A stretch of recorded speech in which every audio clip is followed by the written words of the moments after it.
Welcome back to another episode of Wire2Wire Sports Podcast. We will take you away from the madness that's happening in your life.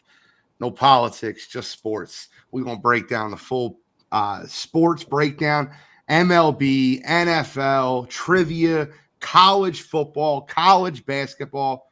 I don't think we're doing UFC, but that's there. You got to be kidding me. I'm ready to rock and roll. So without further ado, in the upper left corner, we got Kent State's own, Cleveland's own, College Cottrell. Am I missing something, Cottrell? We doing UFC tonight? I missed. No, that's on me. Next week, I jumped the gun. Next week, we got Stipe and John next week, but yeah, I'm fired up. How you feeling? Look, I'm fired up. I'm fired up. How are you feeling? We are feeling great tonight after nice victory on Saturday. You want to take a little shot? Feeling good. Good weekend. Got to see a team, a good team, get a good win. So I can't complain about this Wednesday. At least you called it a good win. I don't know. Based off the way you spoke about it, it wasn't a good win. In the upper right corner, I have Scholastic Shally, Uncle Shally, Mr. William Shallcross. How you feeling tonight? I'm good. Another week, another good show, ready to go. I'm fired up. We got a lot of sports to get into. Now, I know it seems like forever ago because it happened the night we were on air. But we have to recap what happened in the World Series. What was it, like a week ago? It feels like forever in the sports world. But let's talk about the breakdown that was in the fifth inning that will haunt Yankees fans throughout this offseason. Got to talk about that. So 5-0, Yankees are leading, and then the wheels fell off the bus. A single, a dropped fly ball, a bad ground ball that happened where, bad throw to third base. Then 2 strikeouts were able to get you out of the inning. Mookie Betts is up. Here we go. We're ready to rock and roll. And what happens? Garrett Cole forgets to cover first base. And then the wheels completely fell off the bus. A Freddie Freeman, who won World Series MVP, 2-run single.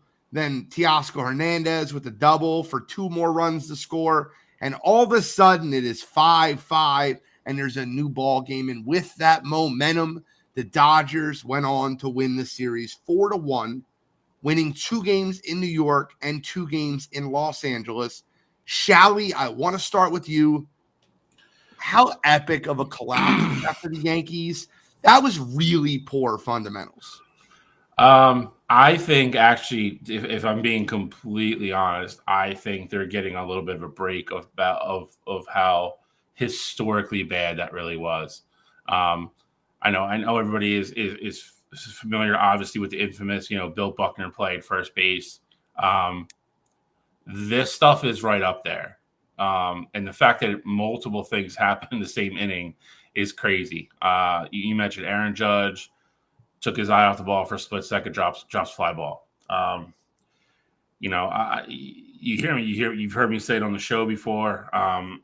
It's a big thing I even preach with my tournament guys, dude. It's little things lead to big things, and that is a perfect example. You don't take care of the little things, you don't take care of the fundamentals. All of a sudden, you give up a 5-run inning and you lose the World Series. That's how fast it can happen. Dodgers are a team that can be very explosive and can do a lot of positive things very quickly with that lineup. And when you give teams free outs like that and free cracks at it, the really great teams punish you for it. And that's what you saw happen. Garrett Cole kind of took the heat for it, kind of muddied the water a little bit for it, which I didn't like. There's no excuse for him not to be there. Even if you take his, reasoning into consideration, you should still be on first just in case, as a backup plan. He just simply didn't cover.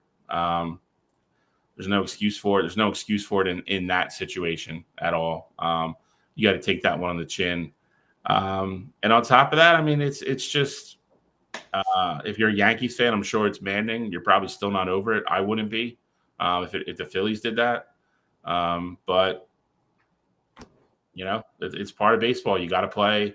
You got to play 9 innings. You got to play 27 outs. And when you don't, stuff like that can happen. I know there's always that one meme that floats around Facebook. I see it a couple times every year, and it always says why baseball is so great because it's not like football where you can kneel down and run out the clock and stuff like that. You have to get 27 outs, and that's a perfect example of it. And they didn't do that, and it cost them a chance to go back to LA and extend the series. So, like you said, Dodgers are champs, and Freddie Freeman was incredible, playing on a bad wheel. Shohei Ohtani gutted it out. Played 2 games after separating a shoulder, which is wild to me. I don't think that's getting talked about enough, if I'm being completely honest. Well, according to Trevor, it pisses him off that Ohtani shouldn't have been able to play with the gambling stuff. Come on, Trevor. It's like 6 months ago news. Yeah, I mean, even if he was guilty of that, he would have been back by then anyway, unless they banned him. So, but that being said, it's if you're a Yankees fan, it sucks. That's a very tough way to go into the offseason. That is not a pill that I would want to have to swallow and have the aftertaste of for the next 4 or 5 months till baseball starts again. That's a bad one. I think the interesting thing there, Bill, a couple things I want to touch on that you talked about. One being Garrett Cole taking the heat. Well, I mean, I understand. Pitcher, you got to cover first. Anthony Rizzo was just taking a stroll, fielded the ground ball. You are wrong. Mookie got out. I get it. You're expecting Cole to be there, but when he wasn't, obviously it may look bad. But I'm telling you, Rizzo was very slow moving through that. You can't tell me. I love you, bro.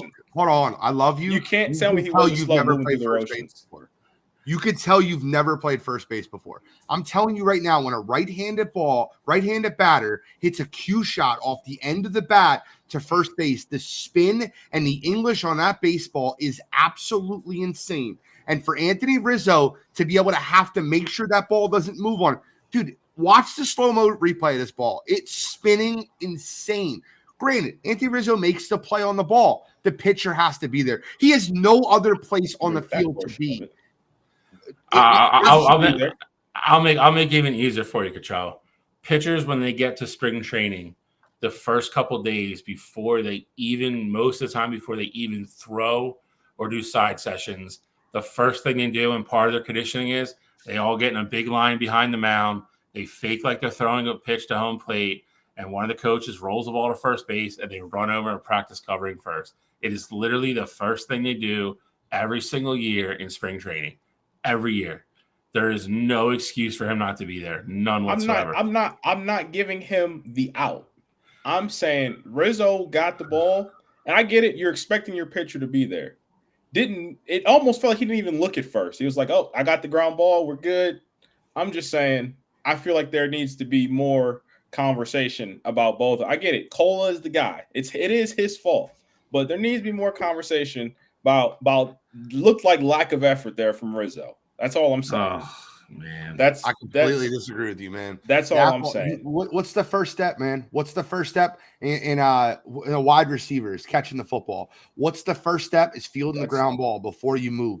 You have to stop the ground ball. And when a ball is spinning like that, you have to make sure that if he moves too quick and that ball bounces off his glove and Garrett Cole is there, that's a way bigger travesty than Garrett Cole just mentally collapsing. It becomes fair. Bill Buckner. It becomes Bill Buckner again. That's what it becomes. I'm not. Look, this isn't me absolving Cole. Like I understand that, from his standpoint, he absolutely needs to be there. I'm just saying, for me, just looking at it, it looked like Anthony Rizzo was not in a hurry to make the play, and I feel shouldn't be the case. I hope you play first base one day and you get a clean shot ground ball like that, and you watch the spin that comes off that ball. It is insane. They can make you look silly really quick, bro. The second thing that I did want to hit on, though, Bill, you talked about little things becoming big things. Obviously, the most glaring portion of that comes in that 5th inning there.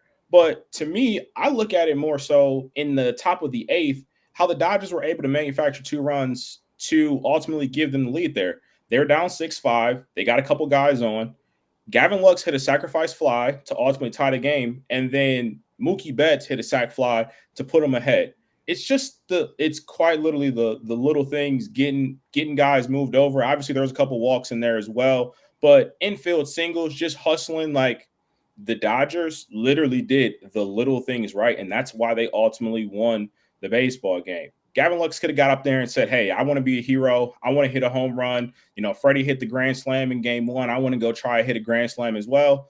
Mookie could have done the same thing. MVP kind of guy. We know what he can do with the bat. Both of them got up there. They did their job, got 2 runs for their team in a critical point.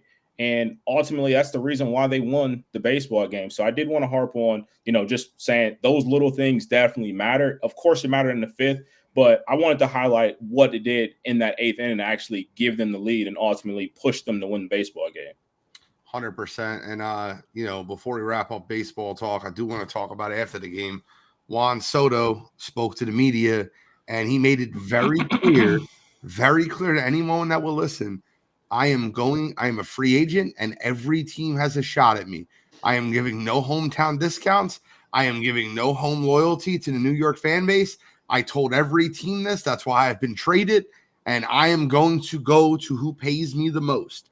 I think the only thing that matters to Juan Soto is the team that gives him the most bang for the buck, and I think that's all that matters for Juan Soto. He made that very clear. Then Garrett Cole, who opts out and then goes, signs the same deal. Yeah, never mind. I want to opt out. Didn't really do it. We're just not going to do that. Garrett Cole realizes that the Yankees go, okay, opt out, Garrett. Figure that one out. We'll figure it out yourself. Overplayed his hand a little bit. Then goes, never mind. I never really opted out. I want to stay. Interesting offseason for baseball. But what I will say is this. I'm so afraid of the Dodgers in the next 4 or 5 years. All their pitchers were on the disabled list. All their pitchers were out. Ohtani comes back next year. Yamamoto's another year. The Dodgers pitching staff added with that lineup is going to be scary. Their top 4 next year will be Glasnow, Ohtani, Yamamoto, and Walker Buehler, who looks like he's kind of getting back to Walker Buehler. So, yeah. And the ghost of Clayton Kershaw. Clayton Kershaw should retire.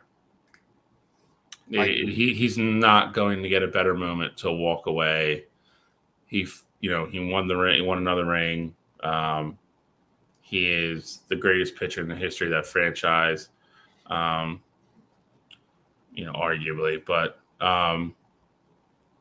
he's becoming the person that's going to stay a year too long and become a shell of himself. He can't stay as healthy. His back is literally something goes wrong every year with his back now. Just go retire, enjoy life with your family, and get ready to go in the Hall of Fame. Just walk away. It's very rare that players get a chance to go walk away into the sunset with a ring at the end. He has the chance to do that, so I hope he does.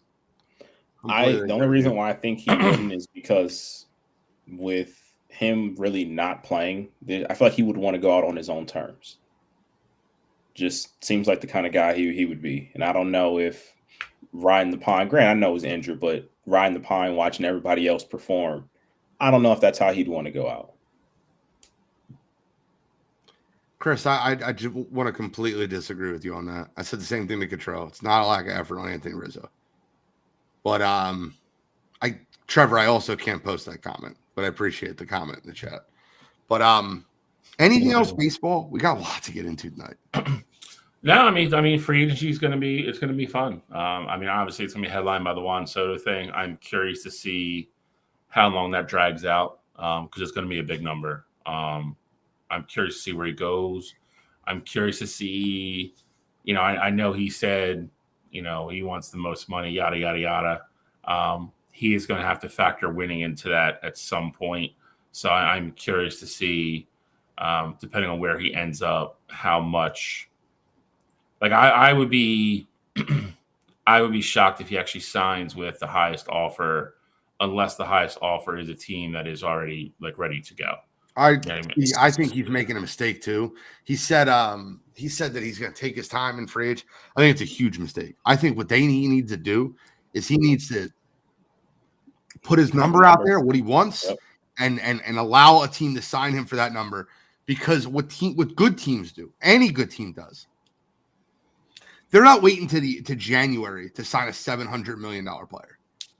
They don't bank their whole offseason off signing a player. Here's the truth, right? He's going to be a Met. You can book that. You can write it down now. Steve Cohen's going to write him a check, and that check's going to be fat. He's going to be a Met. Just book it. That's where I think he ends up, but he could overplay his hand, and I think he might. Boris has been doing this long enough, so I hope they don't overplay their hand. But I think he ends up as a Met. So obviously, we know he's going to get a crazy number. I've been seeing, though, I guess there was a recent story that came out about I believe it was a Dominican player being like 2 or 3 years older than what he had said he was, and he was in like the farm system. I want to say he was like 19, but originally was claiming that he was like 16 or something like that. I saw the story early last week. That prompted, like later on in the article, is basically talking about teams have been hesitant. Albert Pujols got that crazy deal, and people on the back end started to think Pujols was probably 3 or 4, 2, 3, 4 years older than what we thought he was. Do you think there's any scenario where it comes into play where you don't see Soto sign like a 14-year deal, or it's like maybe a little bit lower, maybe it's like a 10-year deal or like an 11-year deal, not go as crazy as like a Pujols deal because of now, one, we see how bad these contracts turn, but then two, kind of the uncertainty being there that, hey, maybe these players coming in from other countries are a little bit older than what we think. And then on the back end of that deal, they're a little bit older and they're not performing even how some old players perform in the league. I think he gets $600 million. That's what I think he's going to end up getting. I think that's the magic number. And I would say term is probably right around there as well. I think that'll give him $50 million a year. Yeah, I mean, it's getting wacko. But if you want to sign him and have him in his prime, which you could argue he's, kind of just getting into. It's 26. That's the prime. Yeah. So if you want to have him for the next 6 years, that's the leverage you have to give up and pay on the back end. And it's the way it's been going on for a while now. I mean, you go all the way back to Pujols, A-Rod, somebody mentioned Harper, Trout signed the same thing. I love Tish's comment. I wanted to comment on it. The reason it was late February, Tish, and this is the one thing a lot of people forget about that offseason. He had someone to compete with. He had someone on that free agent market that was right around that ballpark to compete with Manny Machado. Yep. Soto doesn't have that, right? He has no one in this offseason. He is the prize. So you can't – I feel like you can do that when they're both unsigned with Harper and – Yeah, his market is not going to affect anybody else's because there's no one else in that market. You could say if somebody's trying to put – Tish is right in the sense that if somebody's putting all their eggs in one basket for him and then they don't get him, it could hurt them not making offers to other people, which I'm sure will happen to somebody. But I think realistically there's 5 teams that are going to be really seriously in on Juan Soto. The Phillies would have, and just to bring up the Phillies point, because Tish asked this question earlier. He said might have been brought up, would the Phillies go 600 plus for Soto? Here's the only way Juan Soto is a Philadelphia Philly. Only way. They'd have to dump Castellanos. They have to dump Castellanos. They'd have to trade Bohm because they're not going to pay him.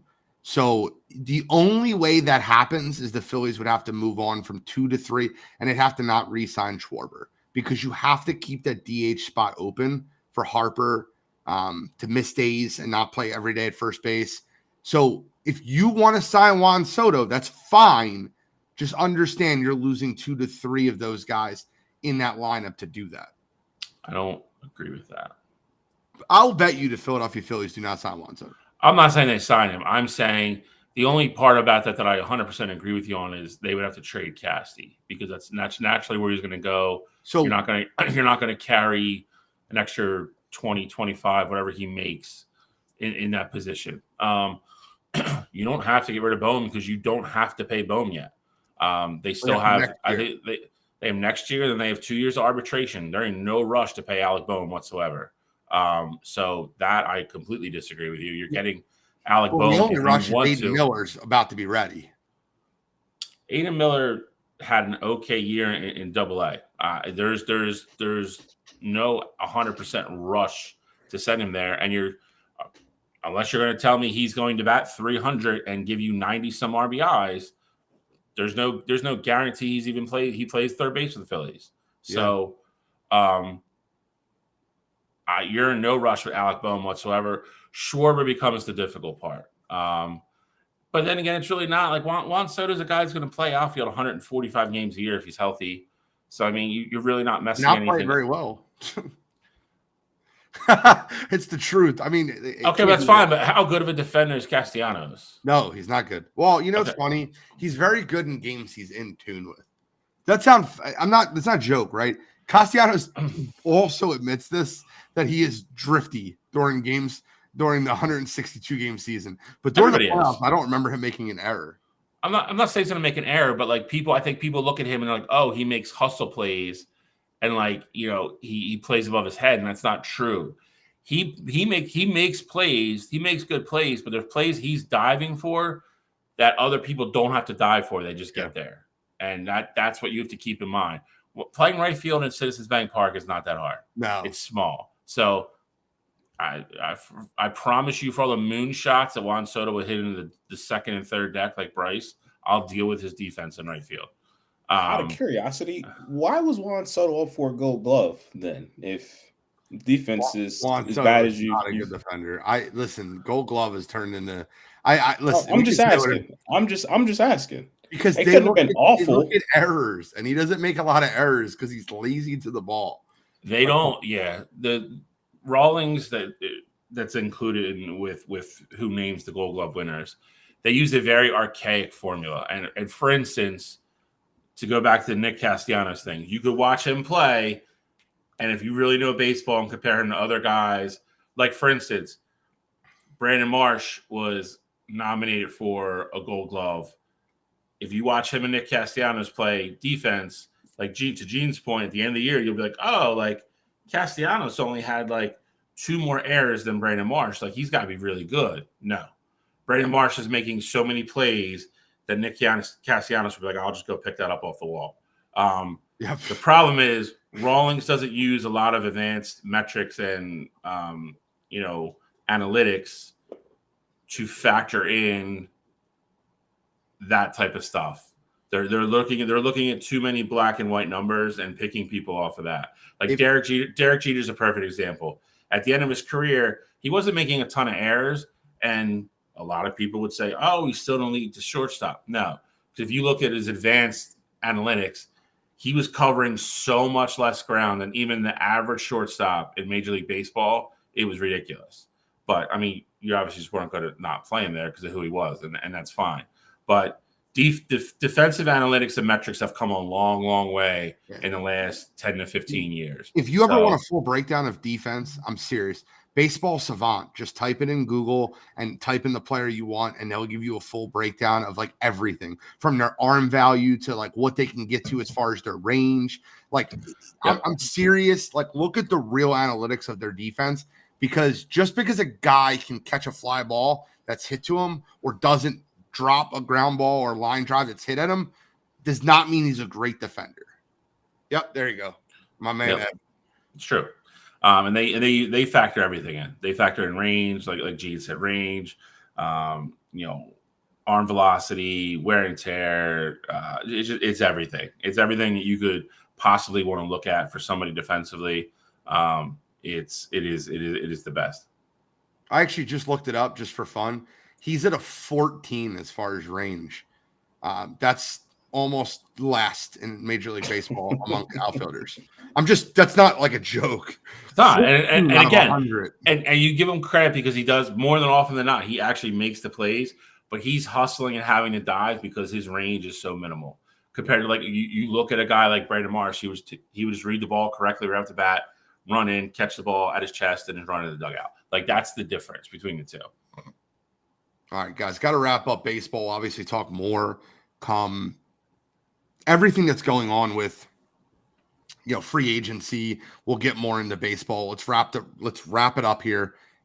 Got to get into football. Guys, I'm going to be selfish here.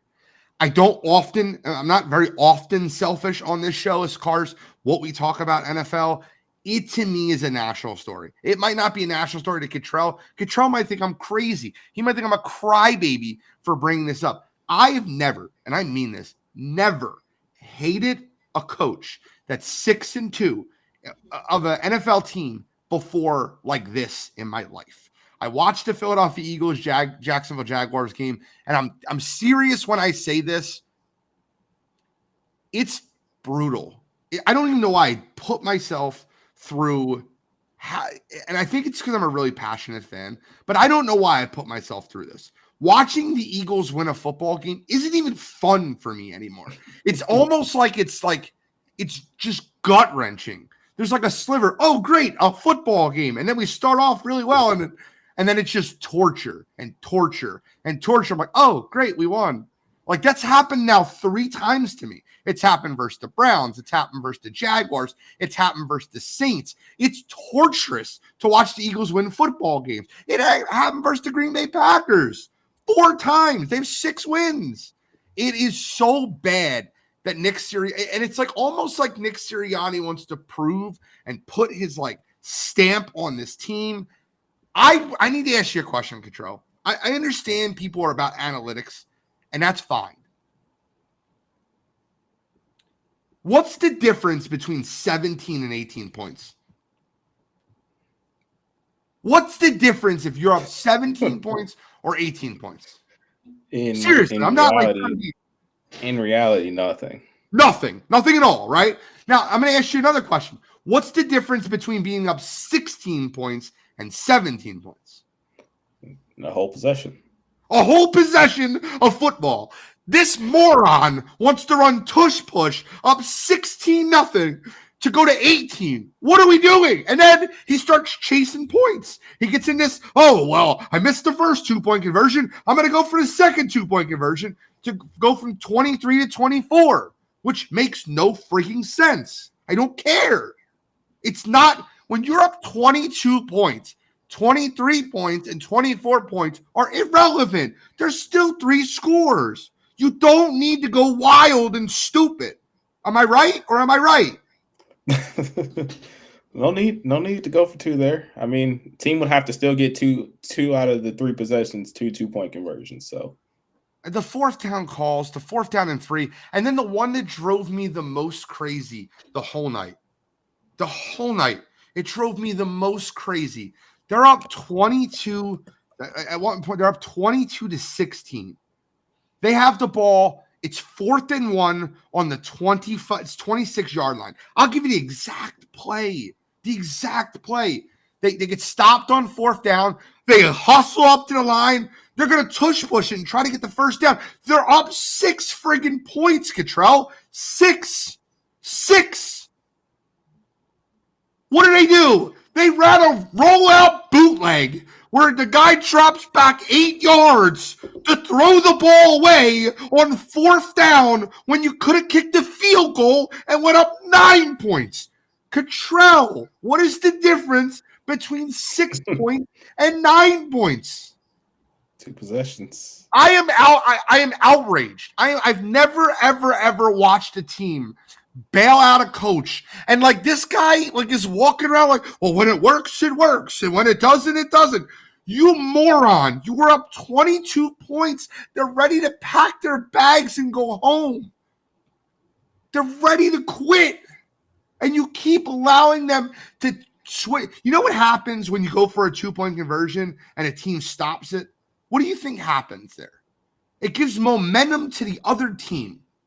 Momentum that they did not have. You just scored a touchdown. And then when they're getting the ball, they're like, they just scored a touchdown. But wait, moron, pressing buttons up there, goes, let's go for 2, and then give them the opportunity to steal momentum back. And we watched what happened in that Jaguars game. We watched exactly what happened. They scored a touchdown. They went for 2. They're around 22-8. The next play, granted, terrible call by the officials. They pick up a fumble. They run it back for a touchdown. They go for a 2-point conversion. They're down 22-16 in a matter of 14 seconds. And then this moron gets the ball downfield with the opportunity to give you a 2-possession lead, and he goes for it on a rollout bootleg. I don't know which possession. You tell me, and it's crazy to me, right? There's 3, just makes no sense about it. 16, 17, 18 points. That's what A. That's what A. The weird 4th down where they could have kicked the field goal and went up 9. That's B. Like, which one is worse? I don't know. And as a non-Eagles fan, I'm really interested to hear your perspective on this, Cottrell, because I'm baffled. I'm blown away. I mean, you're in a tough spot because at this point you're 6-2. You obviously stuff like that can't happen because if again little things turn into big things. If that's happening against the Jaguars, there's going to be games where you don't have that margin of error. And it's probably going to be in a big game. It may be a game that ultimately gets you first place in the NFC, or maybe it's a playoff game. So on one hand, I 100% understand the frustrations and issues with them. But on the other token, I hear all the noise about like fire Sirianni. At this point in the year, I do not think you can fire him going into what's going to be a long season for you. I mean, the running game is getting going. Defensively, definitely guys are starting to play better and they're starting to look better as a unit together. I think by firing a coach, it brings unnecessary attention to you. And I get it. He may be the reason why, you lose a game here, or maybe the reason why you lose a playoff game. I think it's too late. I think it's too late in the season to get rid of Nick. Can I give you a quick rebuttal just quickly? Absolutely. And I want to go to Shally. Just quick rebuttal. Cottrell, let me ask you a question real quick. If they put that game, you know who's on the injury report this week?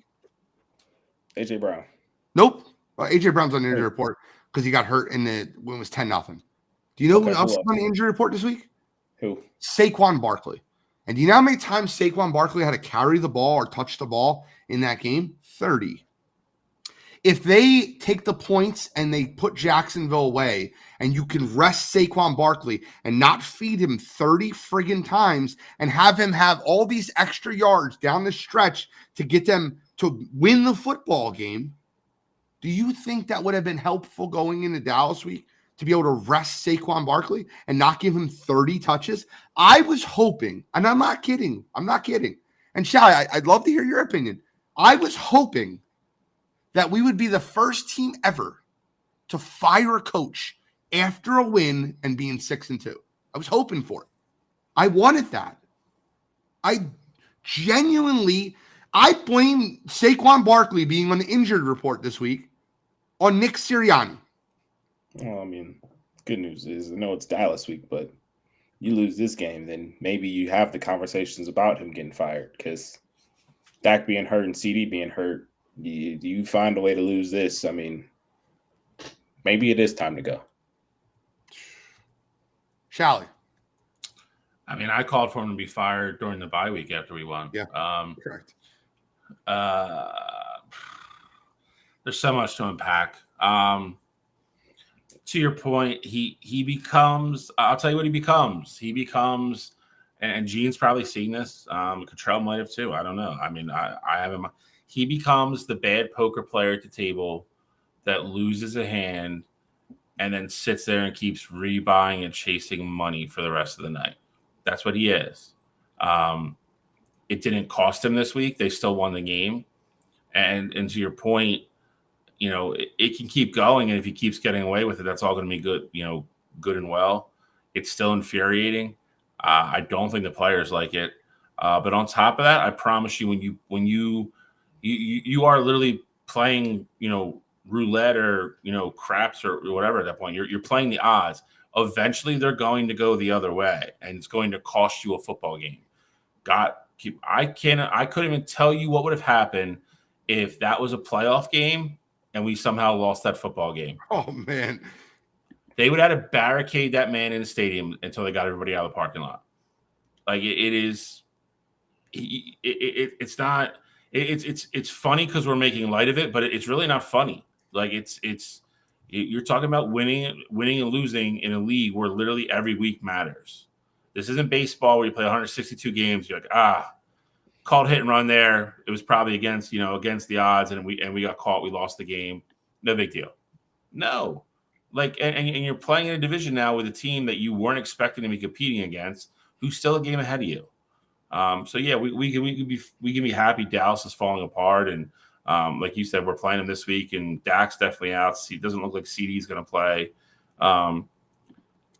But I asked a really good question the other day, and it came up in discussion, and I still haven't heard anybody give me a good answer yet.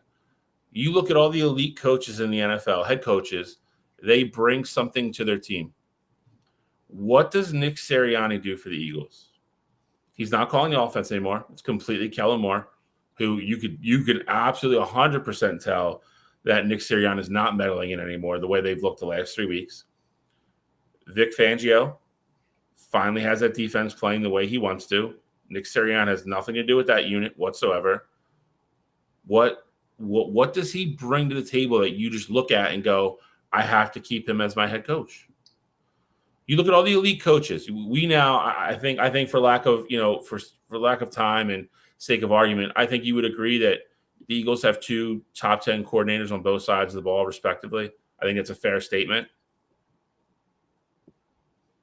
I don't think he does anything, just to be clear. I know you don't. I'm just saying, just in general, for anybody who's listening, what does he bring to the table? What does he do for this team that he has to be here? He's not an elite head coach. He's not Sean McVay. He's not Kyle Shanahan. He's not any of those guys. What does he do? He's literally become powerless because of last year. And I hate to say it, as bad as we were, or as down as we were a little bit on Jalen at the beginning of the year, him and Kellen Moore on the same page now. Jalen's starting to look like Jalen from 2 years ago. Saquon Barkley's been a monster. As soon as they got A.J. Brown and Devonta back on the field at the same time, it's back to the old way. You can't cover them. I'm going to answer his question, Trevor, because what he does is he makes the decisions of whether to go for it on 4th down. He makes the decisions of whether to kick the field goal or go for 2. He's making the head coaching decisions. What Bill is asking is, like, he doesn't run the offense. He doesn't run the defense. So his only responsibility is to make bad decisions. That's why he's getting blamed. Yeah, his only real job at that point is to make, kind of like you said, higher up decisions like that, and make sure he just puts the team in a good spot to let the players win the game and let Kellen Moore and Vic Fangio do their jobs. He can't even do that right now. He's not doing that right now. I think this comment here from Kneecap biting with the Motor City Lions, like, I think this is a good point though. Like, Dan Campbell this isn't me comparing Dan Campbell to Nick Sirianni. Like, I think Dan Campbell's a great coach, but Dan Campbell does a lot of outlandish things. Now, I'm not saying he'll go try to make it an 18-point game as opposed to a 17-point game, but this is a guy who runs a whole bunch of, trick plays, the whole skipper reporting, didn't report, things like that in big time moments. And we talked about Dan Campbell and his aggression in that San Francisco game. We said, hey, if he kicks the field goal here and, makes it, just put some points up on the board, maybe they go on and actually beat a San Francisco team. Now, of course, it doesn't get as highlighted because, 1, Dan Campbell's a very likable coach, and 2, Detroit's absolutely rolling, and you can tell that they bought into his culture. So I'm not saying it's an apples to apples situation, but when it's working, it can look like how it looks in how it looks in Detroit. When it's not working, it looks like what you have right now. So I'm just saying, I think from, again, outsider's perspective, I saw when Nick was still really in the same role. I mean, granted, I'm sure he may have had some more influence when you guys went to the Super Bowl on, a certain side of the ball, but that's when things are going great. And I get it. His relationship with Jalen isn't great. Like they don't seem to like each other. And, players, they don't love him maybe the way that they used to, 2-3 years ago. But I don't think it's at the point right now where it's not salvageable. I'll say that. What's not salvageable? Winning. No, but they're Relationships almost aren't. But winning. Well, no, is, and I'll double down on that. And I said it earlier in the year because it was still very clearly evident those two are not on the same page. Anything short of a Super Bowl for them this year, I really don't think Sirianni's back here next year. Yeah, which is fine. Despite him, bro. I think they're winning. They're winning in spite of him, correct? And by the way, we'll talk about the Dan Campbell thing for a minute, right? Like, what is he doing? You have Ben Johnson on the offensive coordinator. You got Aaron Glenn, defensive coordinator. I think that the difference is Dan Campbell is a motivator in which his players are 100% behind him. And granted, both of them make this similar aggressive calls on fourth down. I just think that if we're being honest, Dan Campbell has a little bit more of a humble perspective when it comes to other teams and the fan base. And Nick Sirianni wants to boaster and puff his chest. And that's a personality issue I don't want.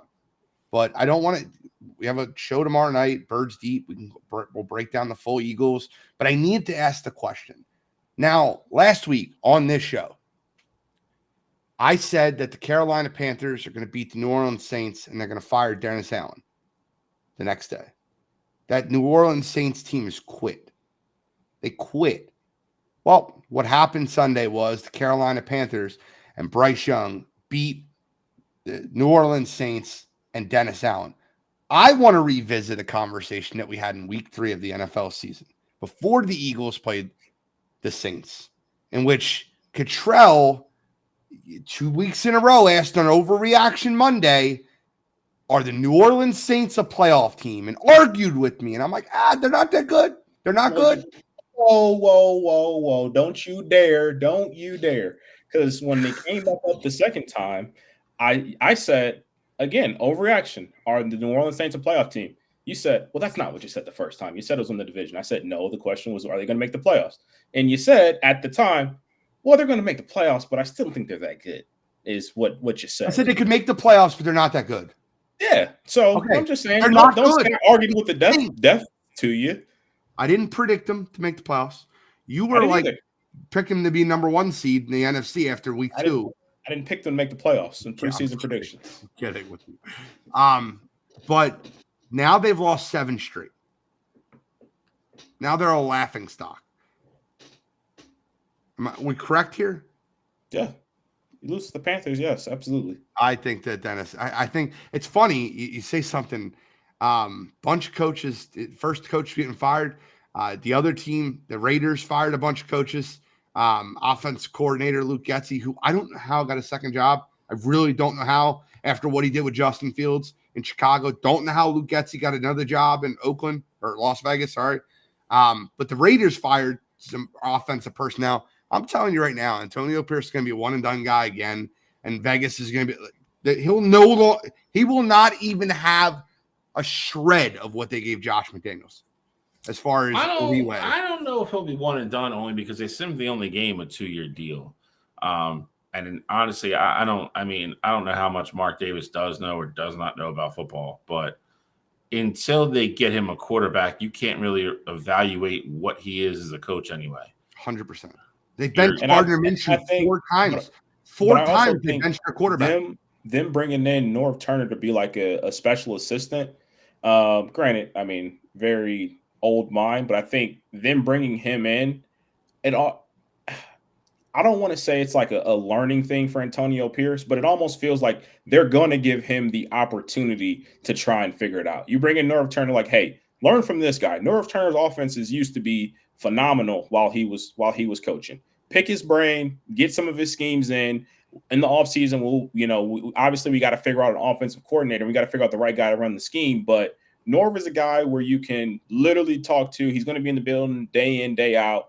And this is what we want you to do. Because I feel like if you were just going to fire your offensive coordinator and you wanted to get rid of Antonio Pierce at the end of the season, you could have just left him there as kind of like a lame duck kind of thing and say, hey, hire an interim guy that's already on the staff and just go from there. We'll see how the season finishes out. But I think bringing in Norv Turner to be a guy where you can actually like talk to and pick his brain, I think it's a move saying, hey, we're going to give you some time to at least try and figure it out. I mean, he's 72 and hasn't been in the NFL in 5 years. Well, he's not the offensive coordinator. He's the guy to bring into the building. He was in the NFL for his entire life. Like he is a good guy. Again, he's not bouncing X's and O's off him, but it's like, hey, this situation comes up. This is probably how I would handle it. Antonio Pierce is an intense guy. We've talked about it before with coaches like that. You can't handle every situation that way.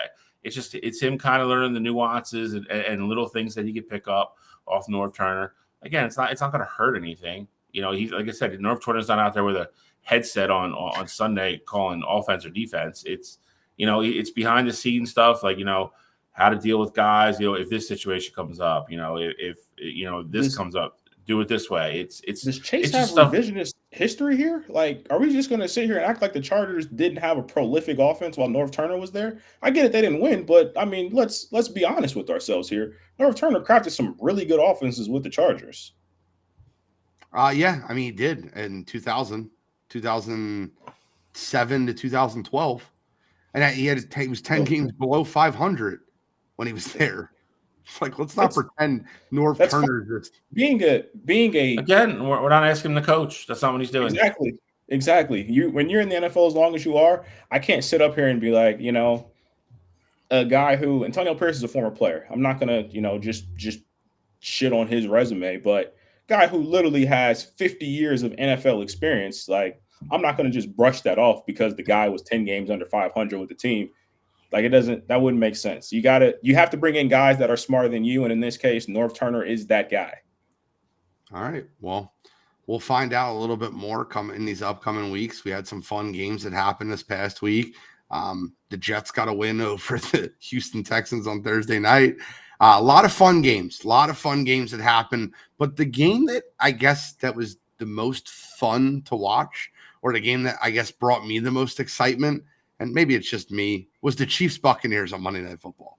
I gotta give, and granted, I'm gonna get an argument with Cottrell again. It's not intentional. I promise. I'm not this is not intentional. Every time I watch Baker Mayfield go out and play quarterback, I'm like, wow, this guy is way better than I thought he was.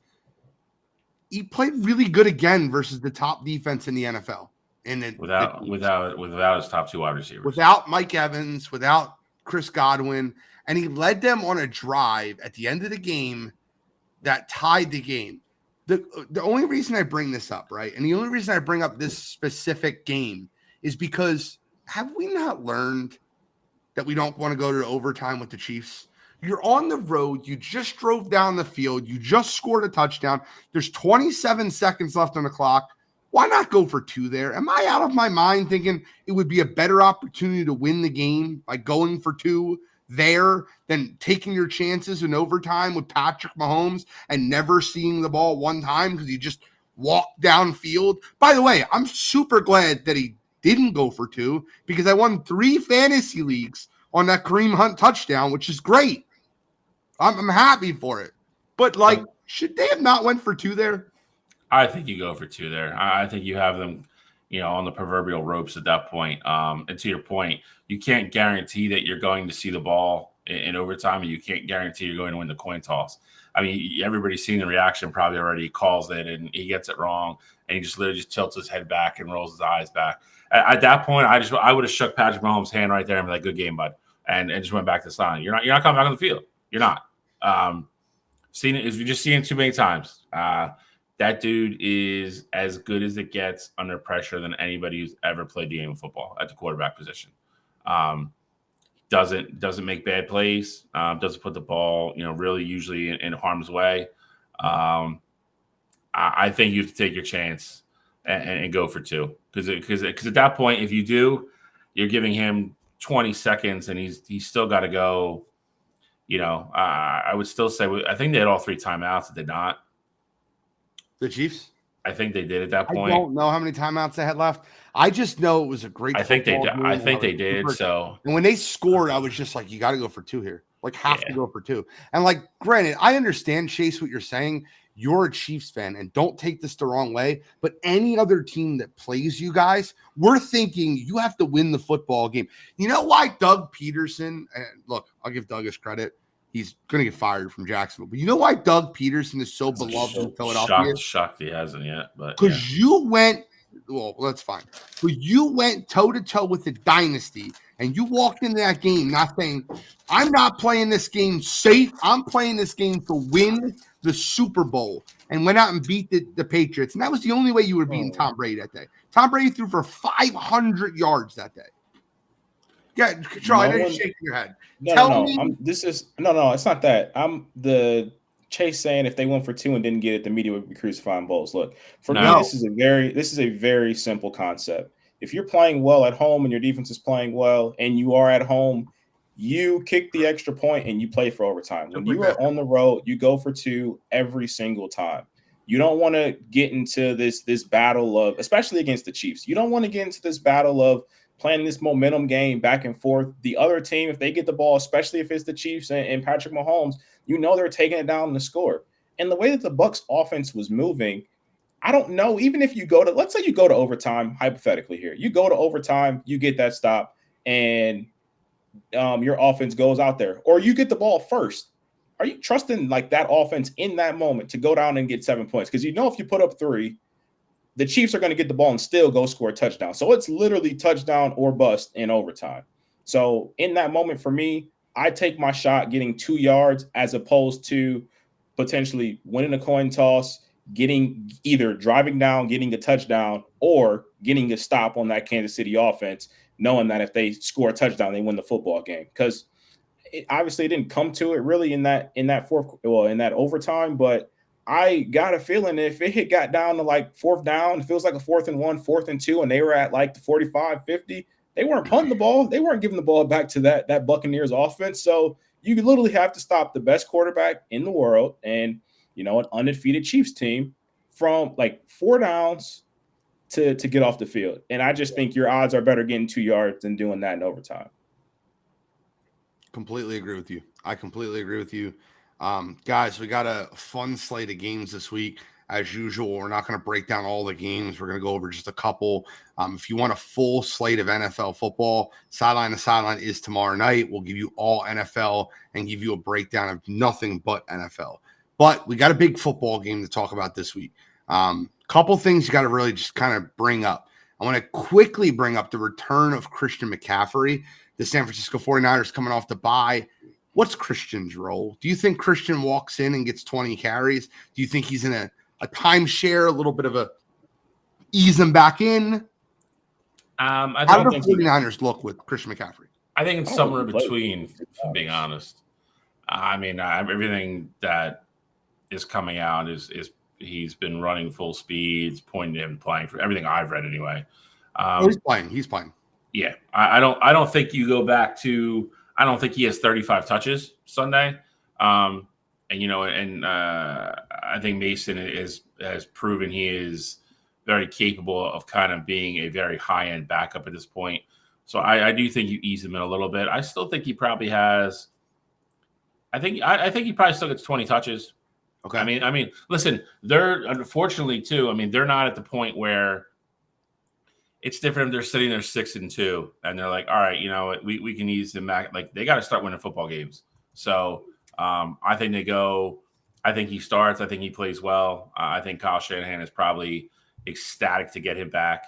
And I think coming off a bye week, I think you get a pretty healthy dose of him. Again, I don't think it's anything wild. I think he touches the ball at least 20 times, though.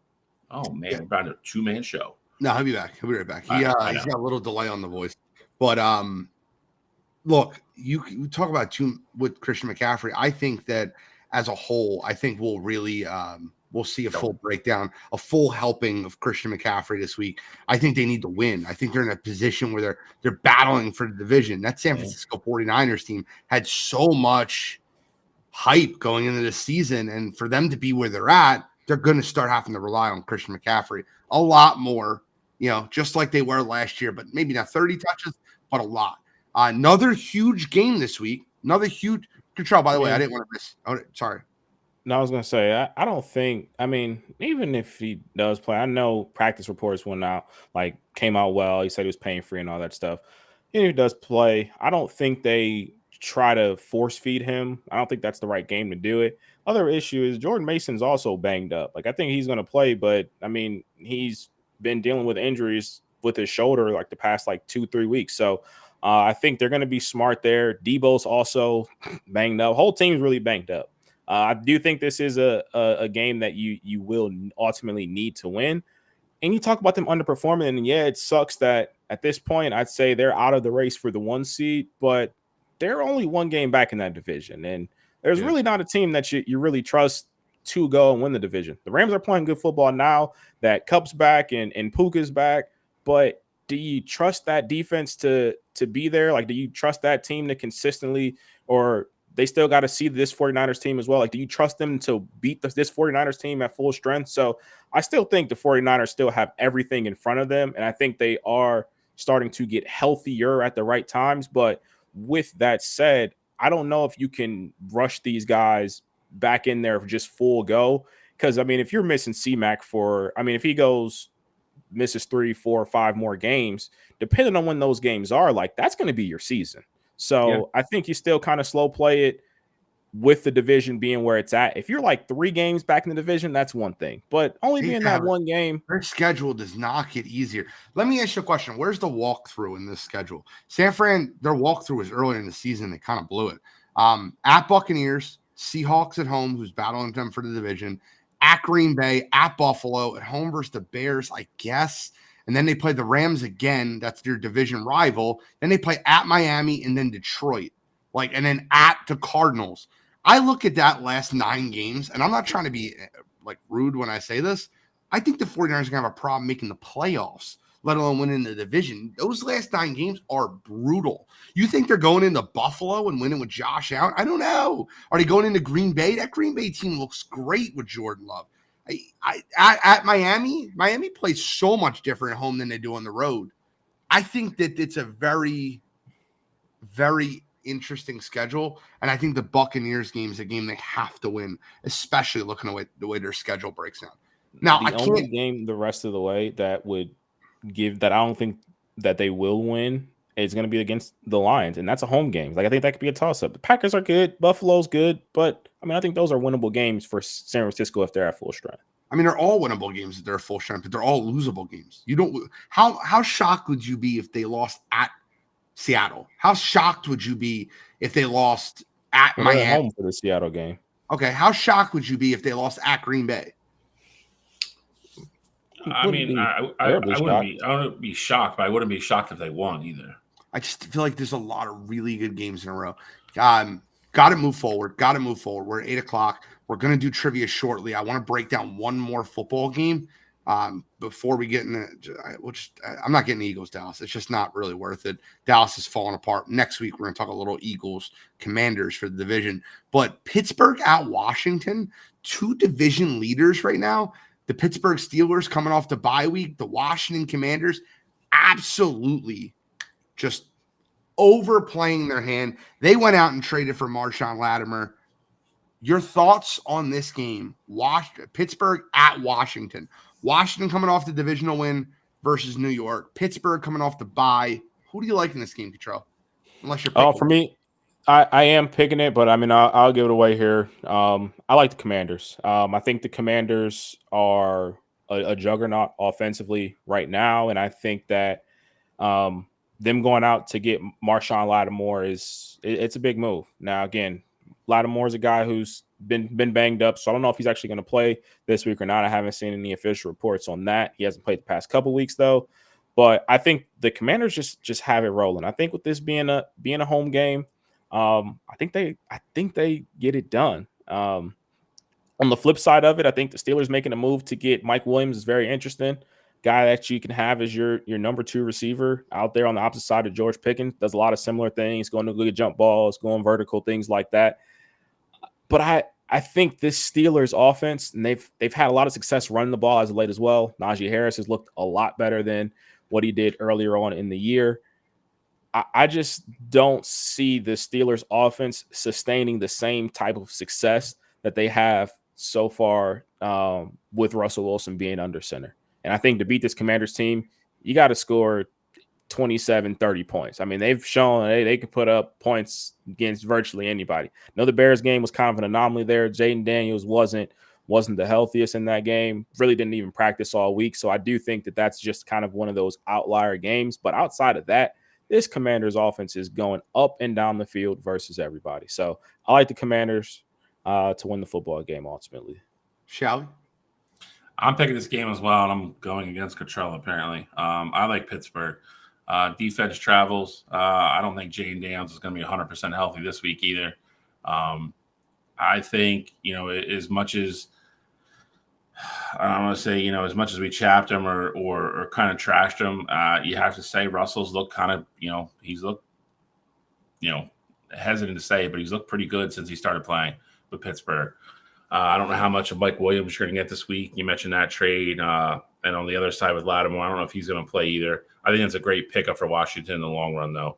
And I think having a deep threat on the other side, James or George Pickens is a good move for Pittsburgh as well. Cottrell mentioned they're starting to run the ball a lot better. Najee Harris is looking like Najee Harris from his rookie year again. That offense is starting to heat up a little bit, and I don't think Washington's going to go up and down the field on that defense. Nobody has all year. They've won a bunch of games this year, 16-13 before they could really figure out the offense. So I don't think they're going up and down the field. I took Pittsburgh obviously because I'm getting the points. I still think they pull the game out as well. I think it's a good football game. I'll say something 23-21, something like that. They've allowed 10, 6, 10, 27, 20, 13, 15, and 18. That's incredible. I like the Steelers in this football game also. I'm not picking it. We'll obviously see the Commanders have the schedule is just literally lining up for them. They play Pittsburgh this week. They play at Philadelphia. They play at Dallas the next 3 weeks. You're really going to see where this Commanders team is after that. Should have lost the Chicago game. Got blessed with an Hail Mary. Last week, they were taken to the brink by the Giants.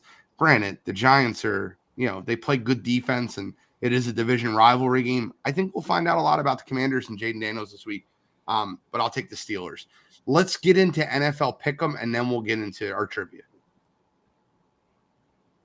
Right here, it's getting tight. You guys are catching fire.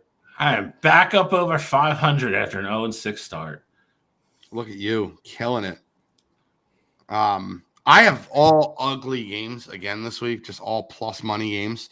All games that can win you money outright. Worked out real well for me last week. Worked out real well for me 2 weeks ago. I'm ready to rock and roll. Where are we at, Cottrell? Doing same order? Or? Same order, man. I got to get out of this funk that I'm in. So this week, because I'm in a funk on both, between this and college football. So I said, I looked at the board. I said, we're only picking good teams this week. Gene, you hit last week on the Panthers, and I give you your credit for that. But I said, I got to pick teams that are playing good football right now. So started off with the game that we literally just talked about, picking the Commanders. Now, look, Steelers are playing good football as well. I think the Commanders are a field goal better. And with that spread being at 2.5, I like Jaden Daniels to put up 30 at home, like it being like a 30 to 24, 30 27 kind of football game. So that's my first one. Second one I like the Chargers minus 7.5 at home versus the Titans. The Titans have struggled to get it going. Mason Rudolph has had the offense looking a little better, but I mean, better from where it was at isn't really too much of a compliment there. And what the Chargers are doing right now, they're playing great defense and they are running the football. I think they're going to be able to limit possessions for that Titans team. I think they're going to run the ball down their throats. I think that game gets ugly. So I like the Chargers to cover the 7.5 at home. Last game I like the Vikings minus 4.5 at the Jacksonville Jaguars.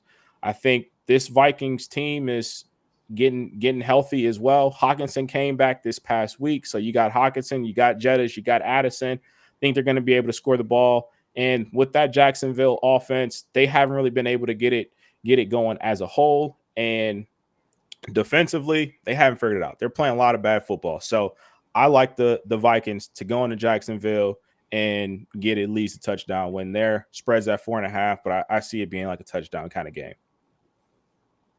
All right, Shal, you're up. All right, I'll go quick. I already said the Pittsburgh game. Pittsburgh plus 2.5 at Washington. Like I said, Gene mentioned it. They needed a Hail Mary to beat Chicago. And he already routed off the points allowed by that Pittsburgh defense. Defense travels, and I think they're going to be the first team to actually slow Jane Daniels down a little bit, give him some stuff he hasn't seen yet. They're going to be able to rush him, obviously with TJ Watt and company up front. I just don't think they let him run wild. I think they try to keep him in the pocket and make him beat them from there. Not saying he struggles. Like I said, I think it's a good football game. I'll take the points. I do think Pittsburgh wins outright, 23-21 though. Second game, I know it's a rivalry game. We didn't talk about it, but I've been on the last 2 weeks. I'm going to be on them again. I think Philadelphia -7 at Dallas. Dak is definitely not going to play. I don't think CeeDee Lamb is trending to playing. More importantly for me, the offense has looked great the last 2 weeks. A lot of variety. They're running the ball first. They're basing everything off running play action. Looks like A.J. Brown's a good shot to play on Sunday. So Dallas is going to be shorthanded, still shorthanded defensively. You got Dak dealing with all the drama of getting caught on the sideline saying we effing suck. That team is crumbling by the week. Give me the Eagles -7 at Dallas. Last but not least, I'm going to go with the Jets -1.5 at Arizona. I think they looked better last week. I think it's going to be another week of practice with Devontae and Garrett Wilson. I think Kyler and company is going to struggle against that defense who do show up every week. I think they get enough stops. Aaron Rodgers scores enough points. Kind of started to look a little bit like old Aaron Rodgers last week. -1.5 on the road. I don't think it's a lot to cover. So I'll go Jets -1.5. Well, I hate saying this, and the only reason I'm not picking it is because it's the Cowboys. But the Cowboys +7.5 is easy money. It's easy money. I'm going to be completely honest with you. I think Cooper Rush gives them a better chance to win. CeeDee Lamb's back in practice, limited participant. Michael Parsons is playing. He's going to line up against Checker Fred Johnson, who's been absolutely terrible for the Eagles. Saquon Barkley is banged up. Devontae Smith pulled his hamstring at practice. He's probably not going to play. A.J. Brown is hurt. This is a typical Philadelphia letdown scenario. Got news for you. If the Eagles come out of here with a win anyway, whether it's by 1 point, 2 points, 3 points, I will be thrilled. This is a Cowboys win. But it's not one of my picks. It's not one of my picks. I'm going to go back to the well. Right back to the well where I was at last week. What did I predict last week? The Panthers would beat a team and they'd fire their coach. Got it. Going back to that well. Germany, the Panthers +6.5 over the New York Giants. Who the hell do New York Giants think they are being favored by 6.5 points versus anyone? I'll take the Panthers +6.5 to win and Brian Dable being fired Monday morning. Give me the Saints, a team that's re-energized after they fired their coach, +3.5 over the Atlanta Falcons. They play great defense versus Atlanta always. They always get in that backfield. I think they play energized this week. Give me them +3.5 over Atlanta. I think it's easy money. Last but not least, it's another upset. And I think this one wins outright. The Lions have been on the road versus divisional teams 2 out of the last 3 weeks. This is their third road game in 4 weeks. Sunday Night Football. I love the Texans getting Nico Collins back this week and going out there and beating Detroit. And if they don't beat them, it's a field goal game. Give me the Texans +3.5. Detroit's the better team, but Houston coming off a little bit more rest on Thursday Night Football, sat at home, ready, getting Nico Collins back. I like the Texans +3.5 over Detroit. Like it. We're going all plus money. All right, trivia time. We get the thing up here. I hope you like them all. Is that right? I feel like Shalley's got 13. I'll check it from last week. I'll make sure it's correct. But I'm pretty sure Shalley has 13. But we got trivia this week. I'll double check. I think I update it as soon as you win, but I don't, it doesn't look right. I think it's 13. So just to be clear, we will be doing a stat correction if it's incorrect, and we'll get that taken care of. Check tape. We'll check tape. Check tape. Check tape. You want to check tape? All right, so gentlemen, this week we're going to the gridiron. NFL this week. Okay. I got a list here. Since 2000, the top 15 fantasy football seasons, and I have the top 15. A couple of these guys are on the list multiple times. So if you say the guy's name, I'll give you all the seasons that they're on here. Ultimately, it's 11 guys and 15 slots. So we're going to be in a race 1st to 6. All right, let me turn chat off. Chat is now off. We're talking about players who've had best. Are we? And is quarterbacks involved in this list? I was about to say this is standard. This is standard PPR scoring, 4-point touchdowns. Okay. All right, 4-point touchdowns for quarterbacks. And so, Shao, you get to go first. That's fine. I just want to make sure that we're on the same playing field. Now it's total scoring. Can we agree on one thing? I just want to agree on one thing. Can we ask how many quarterbacks are actually on this list? Because I feel like the scoring, the way it's structured, like quarterbacks could be way higher, could be all quarterbacks or no quarterbacks. I can give you the quarterbacks. That's fine. Okay. And is it PPR? Yes, it's PPR. Standard PPR. Just making sure. I just want to make sure. There are 3 quarterbacks on the list. Okay. All right. I think I'm ready to rock and roll. Shally, you want to go first, second, third, fourth, fifth, sixth, seventh, eighth? I will go first here. Okay. I will go Arian Foster. Arian the Barbarian. Arian Foster is not on this list. I'll go with early 2000s. Guy was a walking touchdown. Give me LaDainian Tomlinson.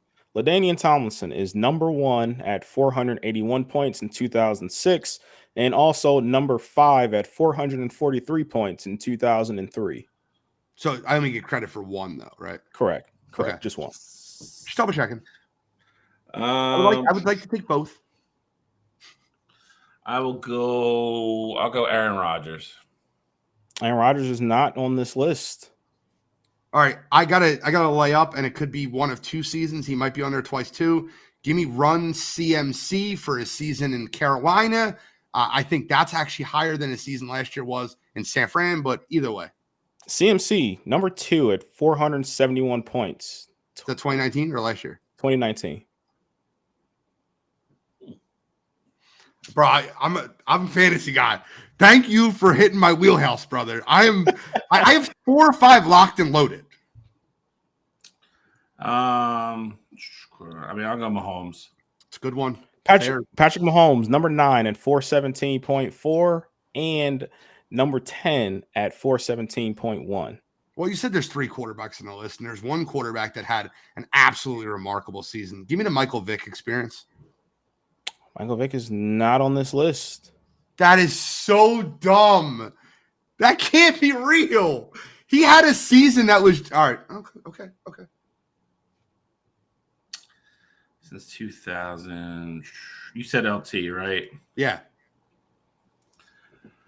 Oh, we've talked about this guy before. I will go. He had like 2 or 3 monster years. No, Arian Foster is making me hesitant to use this though. I'm gonna go Priest Holmes. Priest Holmes is on the list. He is number 4 at 445 points. He's also number 6, 440 points. I'll go with the Triple Crown year of Cooper Kupp. That has to be on here. Cooper Kupp is number 7 at 439 points in 2021. Yep, has to be on there.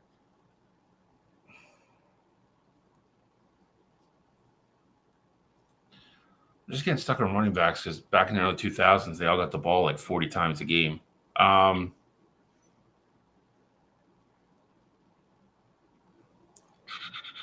it 3-2? Yeah. Yes.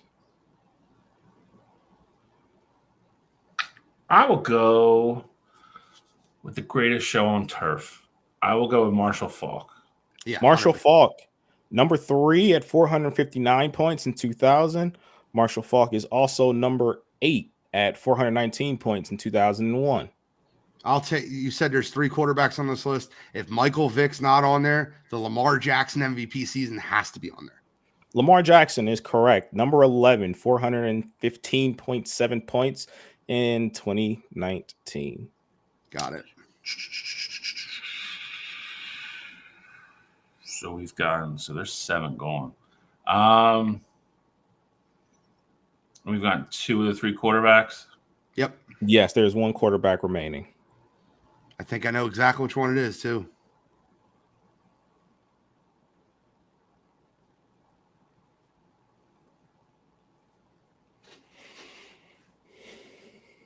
I will go. Oh man, could it be him? I'll go with Brady. Nope. Tom Brady's not on the list. I think the last quarterback, I shouldn't be using this gun too early because I know I have another layup too. But I think the last quarterback is the year the Sheriff went over to Denver and set the touchdown record. Give me Peyton Manning. Peyton Manning is correct. Number 13, 410 points in 2013. That was the year you drafted 3 Broncos receivers and Julius Thomas. Like, we all went nuts that year. He threw 6 touchdown passes opening night versus Baltimore. You remember that year? Oh, man. I got another layup, too. Don't take my layup, please. I would pray that you don't take my layup. I will go. Oh, man. I'm going to go Mr. CTE himself. Go Antonio Brown. Great. That's a great one. I didn't think Antonio about Brown. That is definitely a great answer. He is not on the list. I'm kind of curious to see where he would land. I don't know how he's not on the list. I gotta look up to see where he lands because I'm curious myself. But I do know that these are the top 15 guys. Well, the layup I had is a wide receiver too, and it kind of scares me because I feel like Antonio Brown. But last year, CeeDee Lamb won me a friggin' fantasy championship. It's got to be CeeDee Lamb. He's got to be the other wide receiver on this list. I'm going last year's CeeDee Lamb. CeeDee Lamb is correct. He's the number 15 guy at 403 points from last season. That is it. Well, how many am I missing? Can I see if I can get the rest of them? There's only 2 that you guys haven't gotten yet. Okay, so is it we got all quarterbacks, right? Yep, quarterbacks are done. So who do you want to take any more shots, Shal? Because I want to rattle off this list. I'll go Marshawn Lynch. It's a good one. Maybe. Marshawn Lynch not on the list. They are two running backs though, not Marshawn Lynch. All right, so Priest Holmes had a great season. I want to try to rattle off. What? I was going to ask you guys want years, but no, give me years because it'll help me out. I mean, we're already 2006, 2016. All right, 2000. I know both of them. It's over. Can I rattle them both off? Go ahead. 2016 is the 1 year David Johnson went absolutely berserk for the Cardinals. David Johnson is correct. 2006 has to be Larry Boom Boom Johnson when he took over for Priest Holmes. That is incorrect. Then it's got to be there. God, it's Jamal Lewis, then, right? Has to be Jamal Lewis. 2000. Nope. CJ is he a Ram? Yes. Yeah, I know it is. Steven Jackson. Yep. Steven Jackson. Let's go. 415 points. Everybody forgets about Steven Jackson, dude. I just didn't think that he would have a better season than Larry Boom Boom. Bro, I'll tell you right now.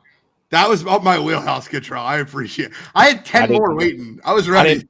I did not think it would, I didn't think you'd be. There was some of the Steven Jackson, who I thought would be tough. David Johnson, I knew it's somewhat recent and he had a great year, but I thought that might be a tough one. I would have guessed that one. I didn't even think about him. It might have been touchdowns though. Like why he I would have guessed that one up though. there. And then this was my backup quarterback, his MVP year. If it wasn't Lamar, if you told me it wasn't Lamar and the Sheriff, that was who I was going with. Cam, I just seen these. I turned my chat back on. That's another one. I didn't think of AP. AP's year where he came back from the ACL surgery, he was number 1 in the league. Yeah. But I knew CeeDee Lamb's season was special last year. I knew that was going to be up there. I couldn't believe it was what you said it was last. It was 15th. Yeah, it was 15th. Yeah. Oh, that's crazy. So for reference here, I got AB's best fantasy year up. It was 2015. And he was at 388.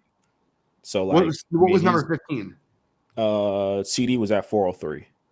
Wow, so it's 15 points. It's not that far off. No, that's like a game, literally. Yeah, it's not even. It's like a half the way he is. CJ2K is another good one, bro. Chris Johnson. Arian Foster not being there threw me off because the dude was like the number 1 player for like 4 years in a row. I thought that would be a layup. Fantasy was my forte, my friend. I'm in 645 leagues. Listen, I'm gonna be honest with you. I appreciate it, Cottrell. Yeah, I didn't think you would be. I mean, I know you play a lot of fantasy football, but did not think you would be that well versed there. Bro, me and RJ talk about it all the time. Legit. I can't believe Michael Vick's season wasn't on there. You know what season I'm talking about, right? 04 Vick? I do, but the crazy thing is I looked up because like while you guys were like going through it, I looked it up. Vick's best fantasy season, it said it came from his Eagles year. Wow, never guessed that. All right. But yeah. You're right. The Eagles year, he had the 63-point night, which is the best fantasy game of all time in standard PPR scoring. Yep. But all right, well, we got college football on the map. We got college basketball on the map. By the way, I promise after the show, I'm almost sure Shally's got 13. So I think it's 13-9-4. We're going to go to the end of the year, and then we'll reset the scores. But next week, it'll be me versus Cottrell, and Shally's got to come up with a question for once. Bill, to your Arian Foster point, he was even higher than AB, 392. Wow. Was his best fantasy season. What was Larry Johnson's best season?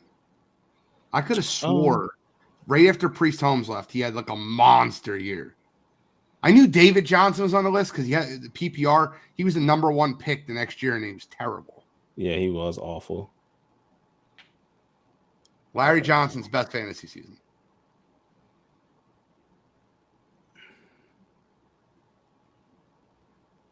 All right. So gave me 2. Boom. That's who I want. We might have to move just a little bit just because I'm getting it all pulled up here. But okay, we'll move. Let's go college football. That's fine. College football on the map. Let's get it rolling. Let's see what we got. Ranked versus ranked. We're not going to talk about anything that happened last week. It's not worth it. Guys, nothing happened. There it is. Nothing happened last week, guys. What are we talking about? There's no game that happened last week. Let's all forget about it. What are you talking about? There was some big stuff that happened last week. What happened last week? Help me out. Number 10. I mean, if you're talking about Nick Sirianni and shitty coaches, I mean, I don't know how we're not going to talk about James Franklin. Oh, James Franklin's awful. He's so bad. So, all right. Maybe this is me. Normally, I'm with you guys. I'm always the one to take a dig at James Franklin. But in that game, I mean, what are you looking at that you would consider like bad coaching? Can I help you? I'll give you first and goal with the 6. Run, putting your backup left tackle in motion. Second and goal from the 3. Run, putting your backup left tackle in motion. Third and goal from the 2. Run, putting your backup left tackle in motion. I don't know. Some creativity. If Drew Aller holds that ball, he can walk in backwards on that play where he basically pulled away. There was no one. Everyone in Ohio State, their coach, their defensive line, their linebackers, everyone in the whole country was in that hole that guy was trying to. Drew Aller could have moonwalked backwards into the end zone if he just kept the ball. on 3rd and goal. How do we not know that's not a bad read? And then 100% bad read. And then 4th and goal. Yeah, let's just drop back and just fire it in the middle of the field. Four. It's not even that. It's not even that. It's let's put all 4 of our wide receivers in a 4x4 grid. I'll give you that on the left side of the end zone with 6 other Ohio State guys sprinkled in. Yeah, we can thread the needle. Great play call. Great decision. Oh, I'll give you that, but at the same token, though, I can't give it to you too much because last week you were telling me about how great this offensive coordinator was coming in from Kansas. So right. It can't be James's fault if this is the guy that's running the offense there and he's the one that's calling plays and he's the one throwing it out there. I think that James Franklin took over. And just that looked awful. It does reek of James Franklin. That's the problem. Like I'll never forget the Ohio State game where he called a timeout because he almost had to delay a game. Then he gets a delay game, and then they decide to run a read option with the quarterback into the offensive line. Yeah. I'll never forget it ever. Into the boundary side of the field. It was oh my God. I'll say this.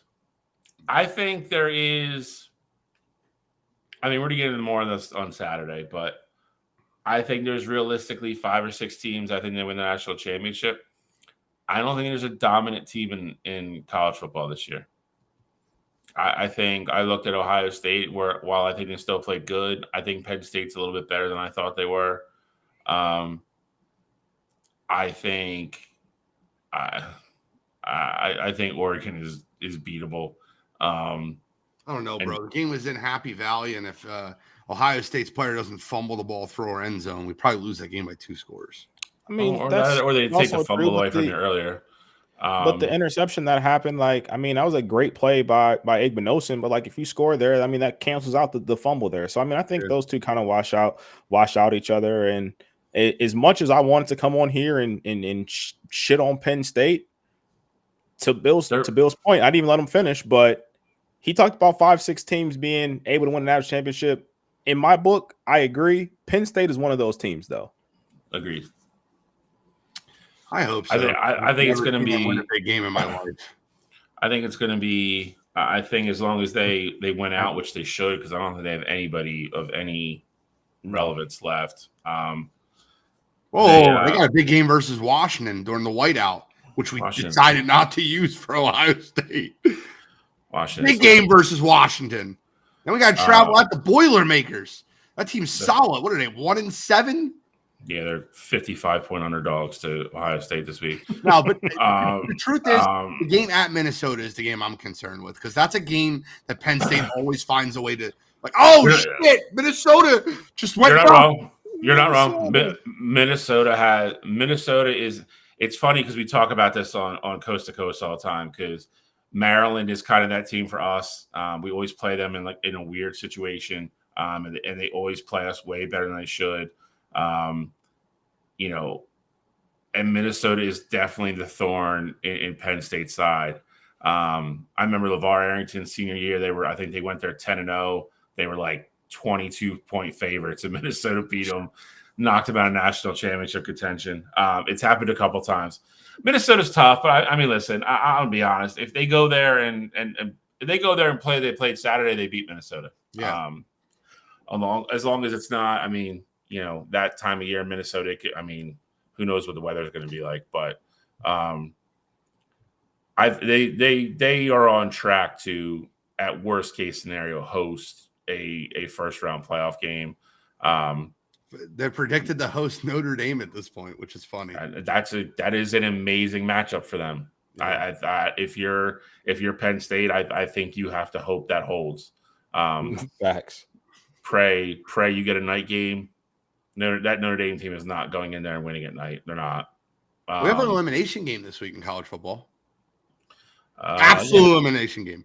Yeah, Alabama LSU is an elimination game. Jeez, you want to get off the lines? We're trying to show them some love. I do. I know. This wasn't even a hostile show for them. And the crazy thing is, literally last week, I even said I thought this game would be close. I said 24-13. It ultimately ended 20-13. So, like, Yeah, I respected this Penn State team. You're right, but here's the thing, right?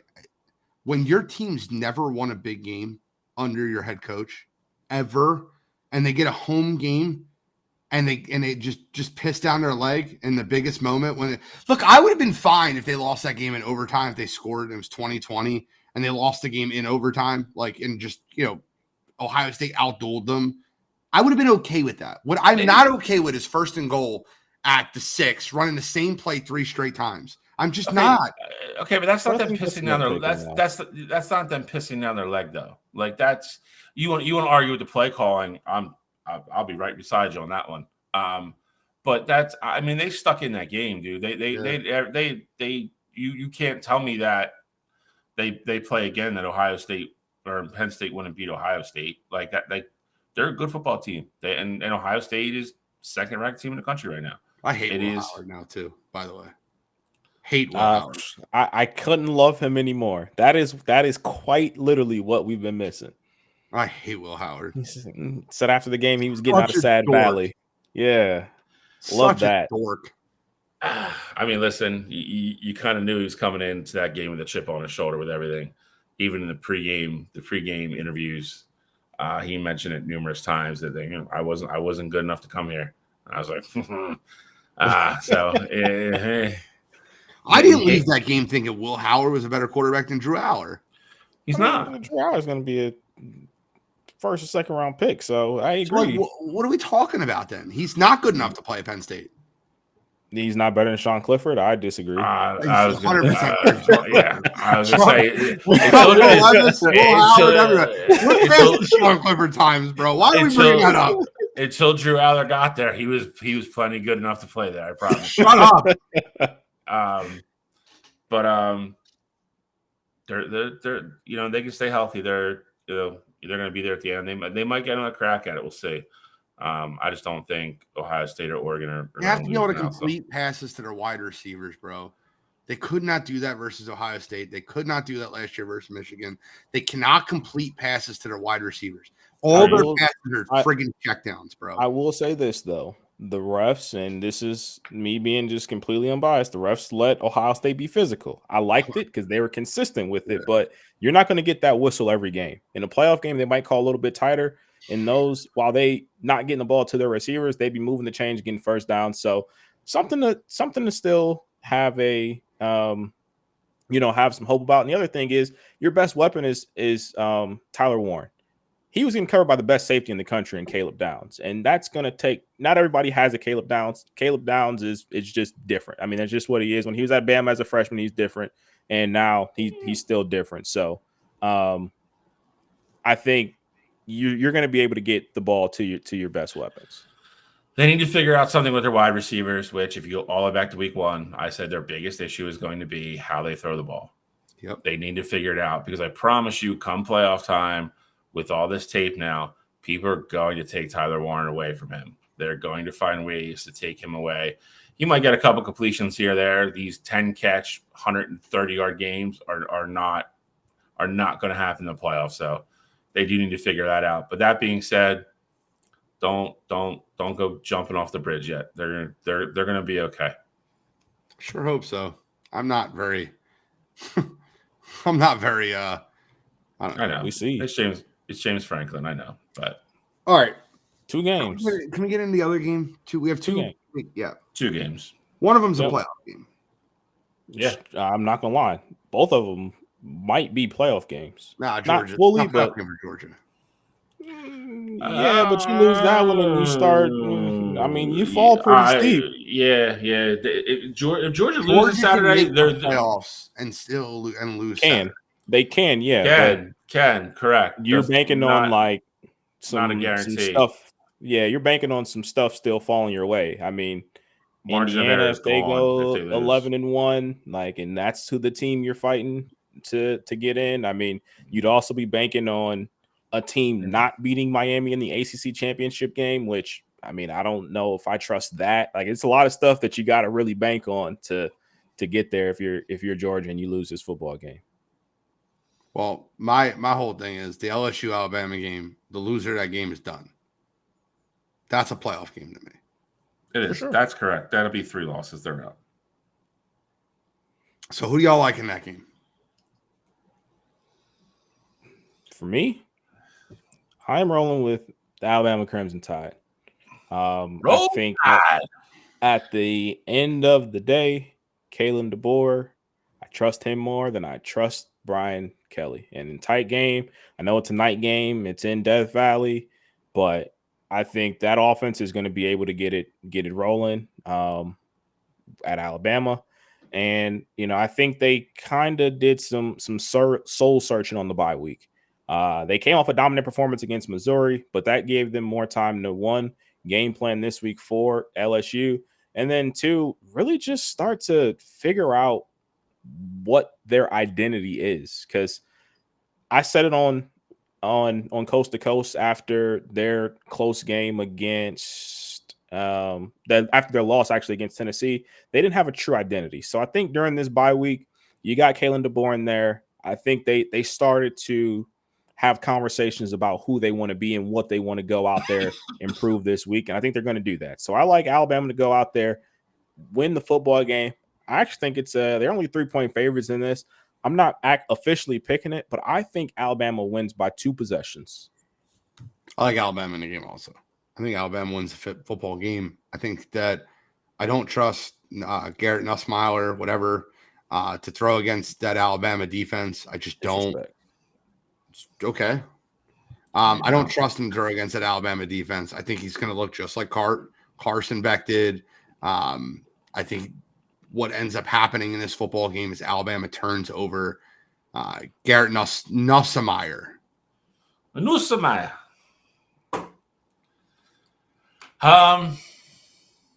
This is tough for me because as much as I do like Kellen DeBoer, I think Cottrell mentioned, I trust, and I can't say that he's done anything this year to me to really garnish that trust yet. But on the other sideline is the guy that I know what I'm getting from.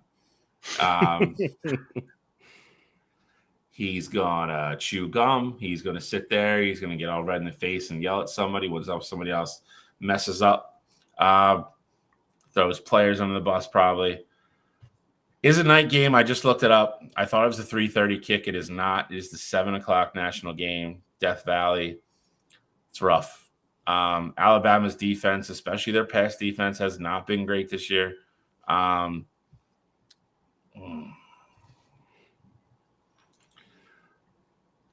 will go with the better quarterback. I will go Alabama. Not even sure they cover. Maybe like a walk-off field goal to win by 1 or 2.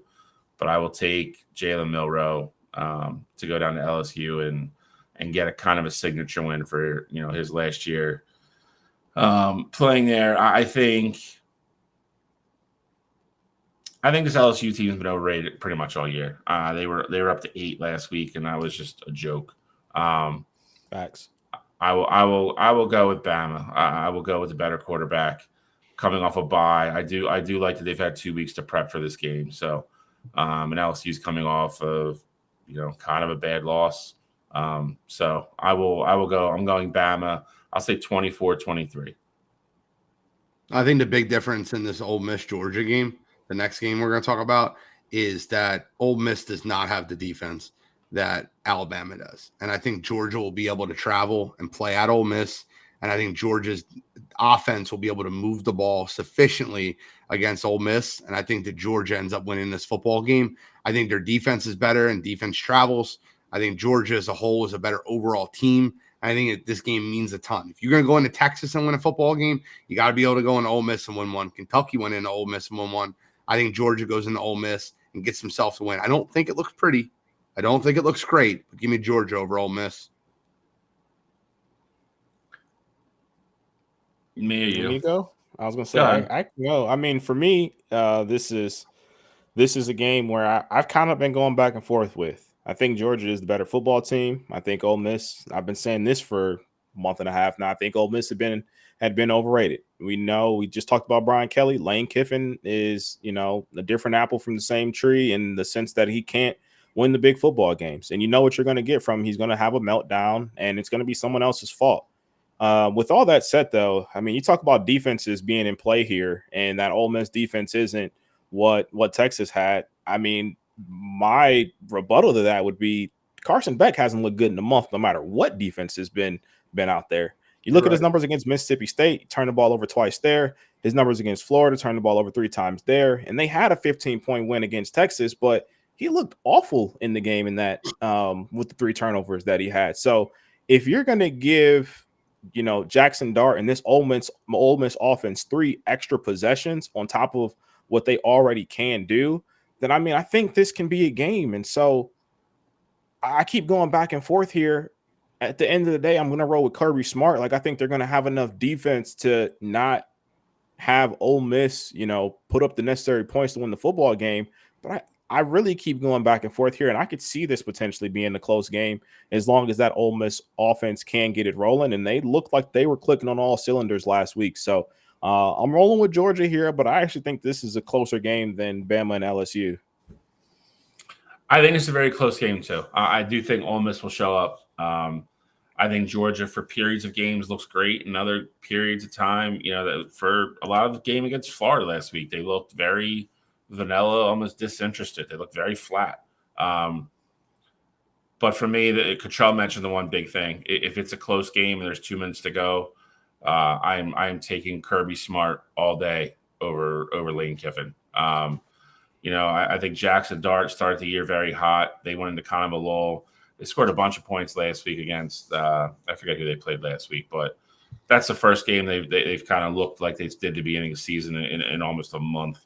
And I also think Carson Beck will be able to move the ball against that Ole Miss defense. So I do think it's a very close game. I think it's an entertaining game.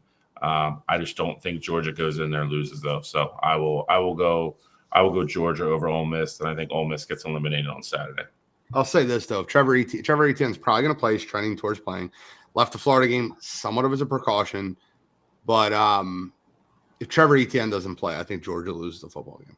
I think Trevor Etienne is the straw that's Thursday.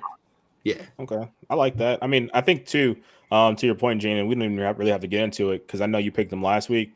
DJ Lagway didn't get hurt last week, Gene. You would have had a super dog monster on your hands. I think Florida would have ultimately won the football game.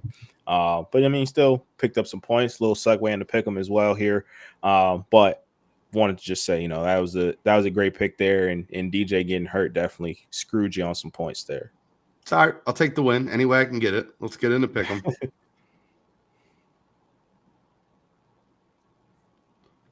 And ooh.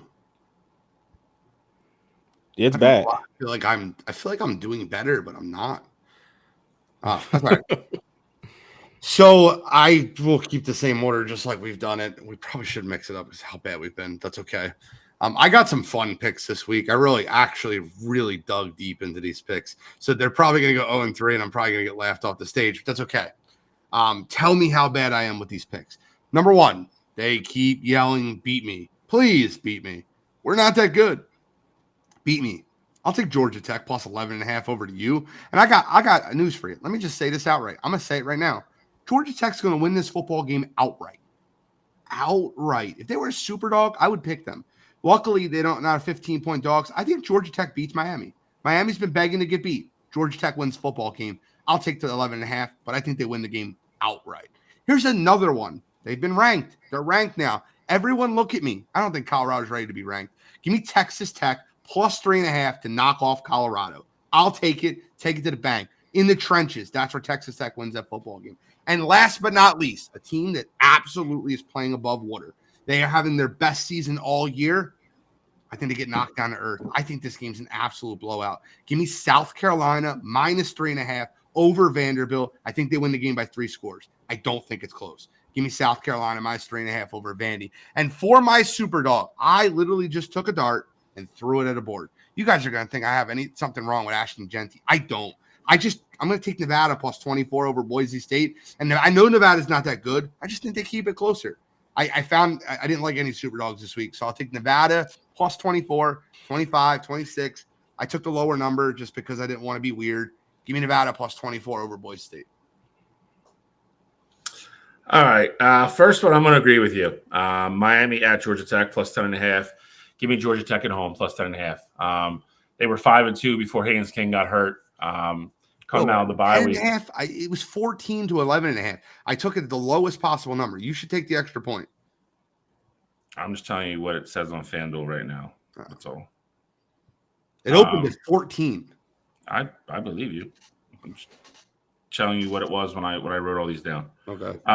Same pick. I'll give you 11 if you want it. Same pick, 11. Same side.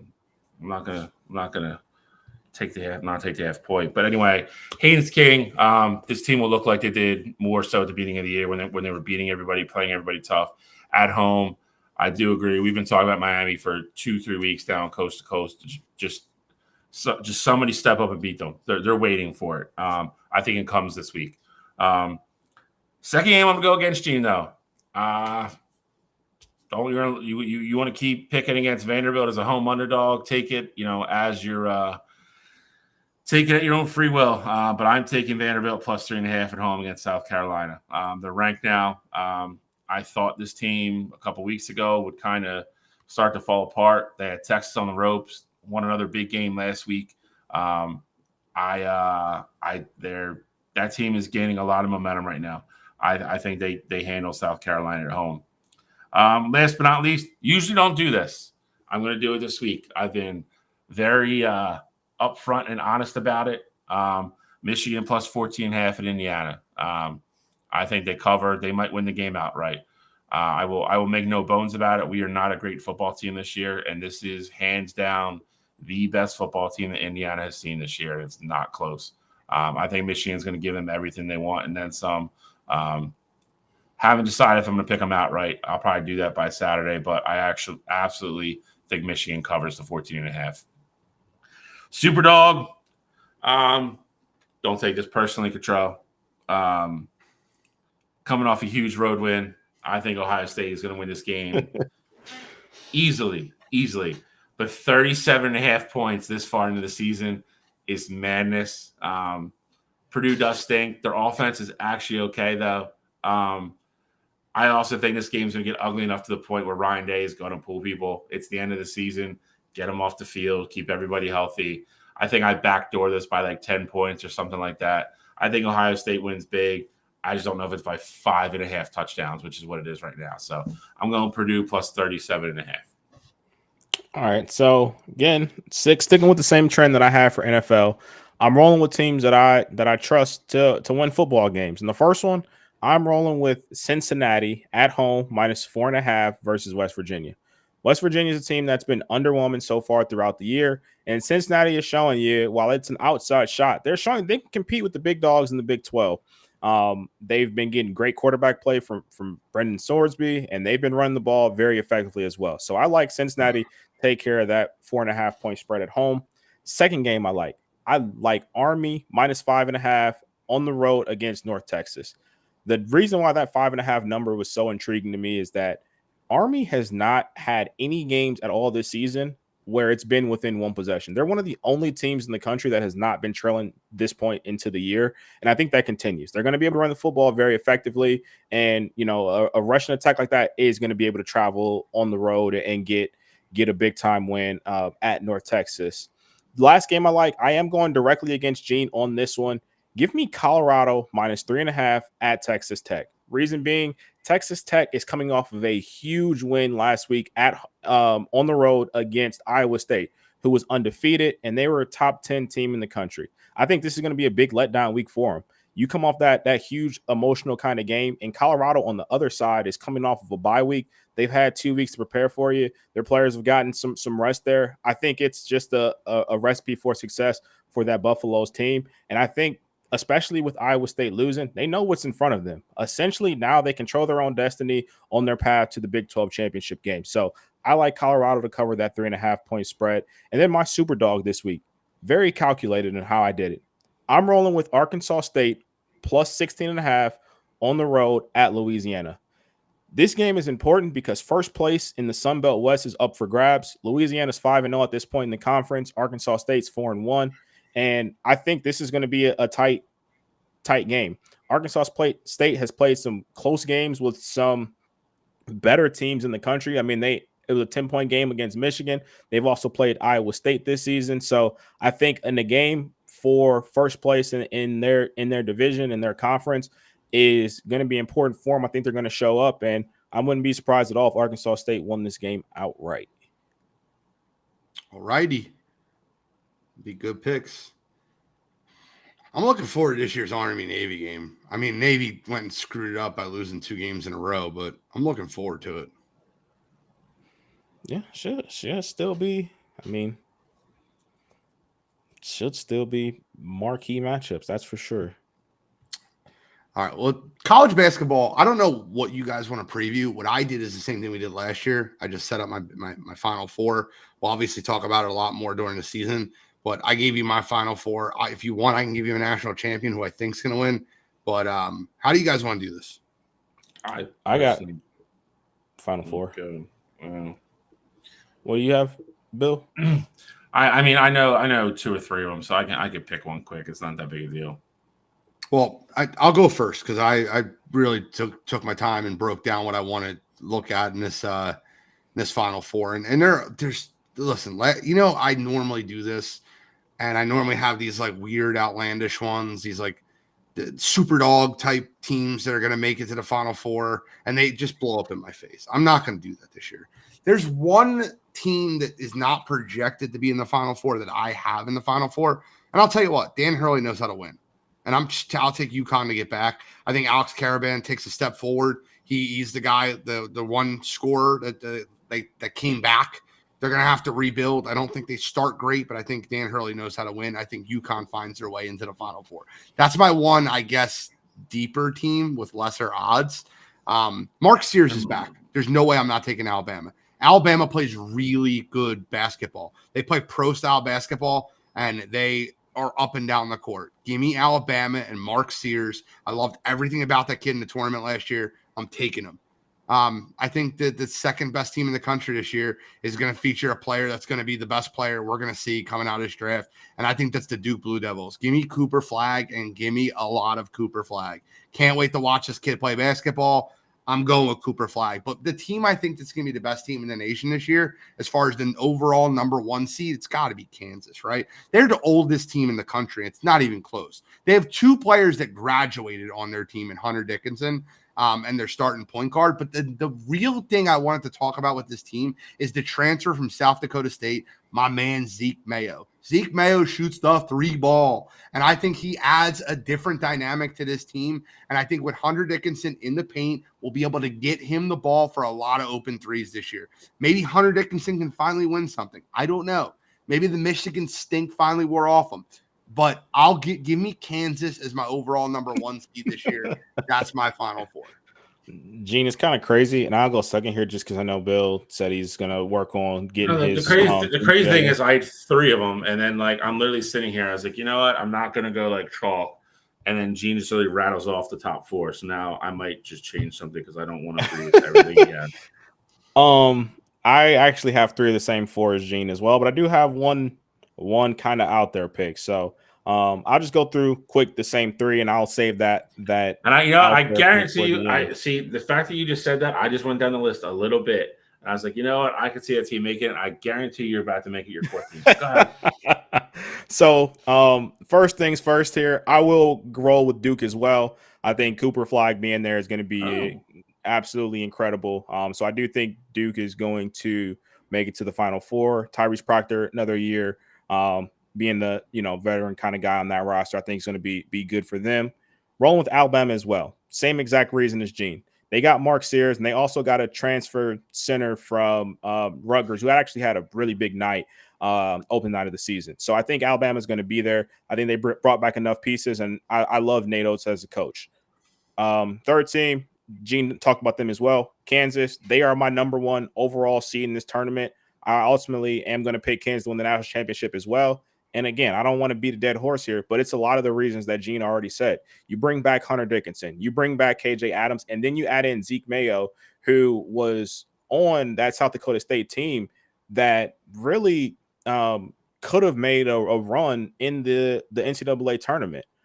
So Zeke Mayo already making a huge impact. He was a leading scorer the first game in the regular season. I think they're just too deep to not be considered the best team in the country.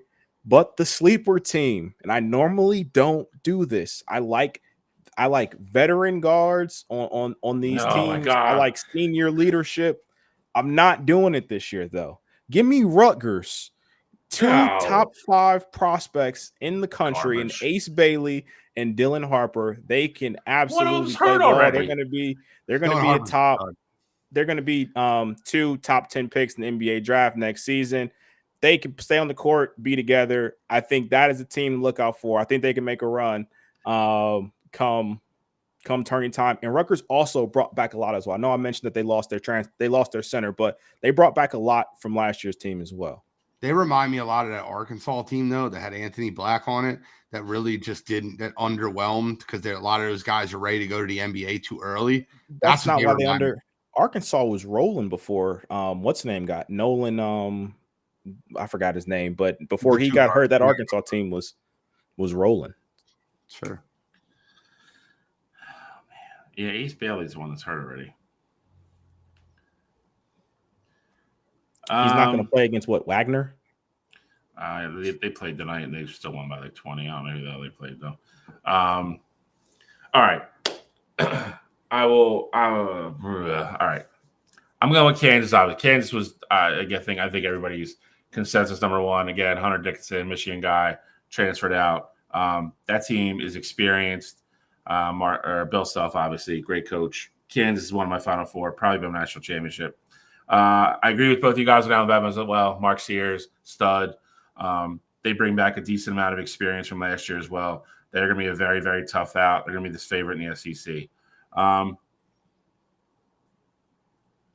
Man, it's hard to go against Bobby Hurley, but I'm going to jump on the Duke train, which makes me nauseous. But just the first game, watching Cooper Flag play, just go watch the highlights. He's everything he's advertised to be.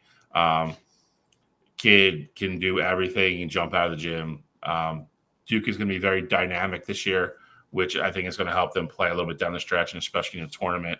I think they're going to be able to play a more versatile type of game, not have to be a half-court team like they kind of were last year. I think it helps them a lot. I like Duke to make a deep run.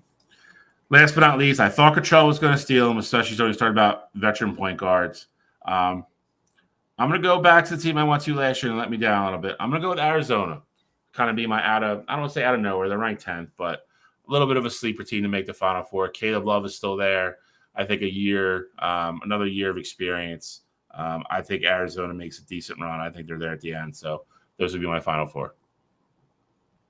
I'm looking forward to this college basketball season. I think there's so many absolute studs. I feel like I get, probably because I stay up late and I can't sleep, but I feel like I get so much more into college basketball than I get into college football. I'm loving college football too, but I'm so in love with these draft classes. I'm watching these kids grow.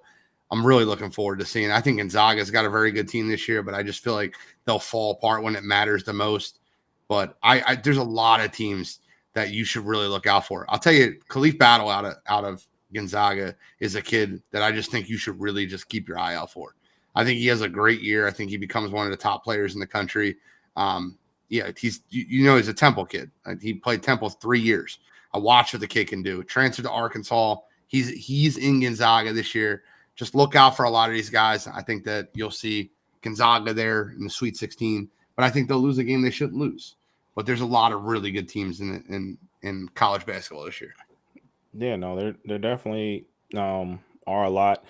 UConn is the one team where obviously I didn't have them in mind, but at this point, it almost feels like Dan Hurley can go out there with anybody. Like if he recruits the kids, he knows their skill set and they can go play. Because they lost a ton of kids the first year and they just came back, retooled, and literally didn't have a blemish the entire year. So UConn is the one team that I didn't have that I can see definitely making it to the Final Four there. But winning twice, like 2 in a row is tough. Winning 3 in a row is, I mean, unprecedented at this point, like these times at least. Can I tell you the one thing that I actually really wanted to pick, like a sleeper team like Oregon, but the one thing about them is their travel schedule is one of the worst I've ever seen. Did you look at Oregon's travel schedule for college basketball? No, it's bad. Like I would be really upset if I were them. It's so bad. At one point, they got to play at Ohio State, and then they got to play at Penn State. And granted, I get it, but like then you fly home to play Purdue and Washington, and you got to go at Minnesota. Like they have they're just traveling all over the country this year. I feel so bad for them. I get it, the Big Ten, but they're flying back and forth, and it's for as little time as you get in between games. It's the jet lag's got to really hurt them. I'll tell you what, though, as well. I know I talked about Rutgers, and you just brought up Oregon. Big Ten's going to be, for all intents and purposes, wide open this year, in my opinion. Yeah. I don't think there's a dominant team there, and Bill, I'm sure you got a lot to look forward to, in the sense of Juwan Howard no longer being there. With Ohio State is going to have a shot to be really good this year. They look really good against a ranked Texas team to open the season. Purdue obviously lost a lot as well. So I mean, I think the Big Ten really going to be wide open. Yeah, I mean, I love the Dusty May hire. Obviously, he's already got his kind of like group of guys there already. They looked very good the other night against Cleveland State. They got a really good point guard. That kid Trey McDonaldson's a good point guard. He is. But I mean, listen, a lot of people within the basketball thing were very, I guess, kind of disheartened with the whole way the thing with Beeline ended. He's a great coach. He was perfect for that school. And he was that type of guy. Like he always got his guys, not necessarily all 5-star kids, but 4-star kids that were great teammates and played within the system the correct way. And he coaches like that. Dusty May is kind of the same way. So a lot of people are already calling him Beeline 2.0 and stuff like that. I think they finished in the top 4 or 5 in the Big Ten this year, which I would be for getting a late start to it and kind of putting the team together as quick as he did. I would love that. But again, I think you have Michigan State, Ohio State, Michigan. I don't know what Purdue's going to look like with all they lost. I think there's a couple of sneakers. Like I think Nebraska is going to be a little bit better than people think. I'm trying to think, I'm missing one. And then obviously with the Pac-12, I mean it's going to be interesting. It's going to be a very interesting long Big Ten season. Yeah, Indiana, Rutgers. I mean, yeah. A lot of people nationally are all over Rutgers. They have those 2 kids. We already talked about Ace Bailey and Dylan Harper. So it is. It's going to be fun. I'm just glad we're going to be competitive because last year just was awful. Draining. So yes, it was. Between losing games and then worrying about what Juwan was doing off the court and in tunnels, sometimes on the court, sometimes on the court, in training rooms, wherever the hell he was. Dude was a menace. So, I'm just happy to be able to sit back and watch good basketball this year. And again, I think Dusty May is a perfect guy for that school and that program. And I think they'll go back to being a top 15 program in the next couple of years. All right, let's get into You Got to Be Kidding Me. All right, this week for me, didn't really have nothing too great, nothing too crazy. Did want to go to the college football ranks though, because I got a guy who I'm hot and cold about all the time, and that is Mr. Mike Gundy of the Oklahoma State Cowboys. And this week for me, the biggest reason for that is he had a press conference where he was. I don't know exactly what the question was, but his quote was, in most cases, when people are negative and voice their opinion, they're the same ones that can't pay their own bills. Then in the end, when they go to bed at night, they're the same failure they were before they said anything negative about anybody else. And that was in response to basically the people criticizing how Oklahoma State has looked this year. Look, this is an Oklahoma State football team that is 3-6 on the year, that a lot of people preseason picked not only to go to the Big 12 championship game, but to ultimately win it and make the college football playoff.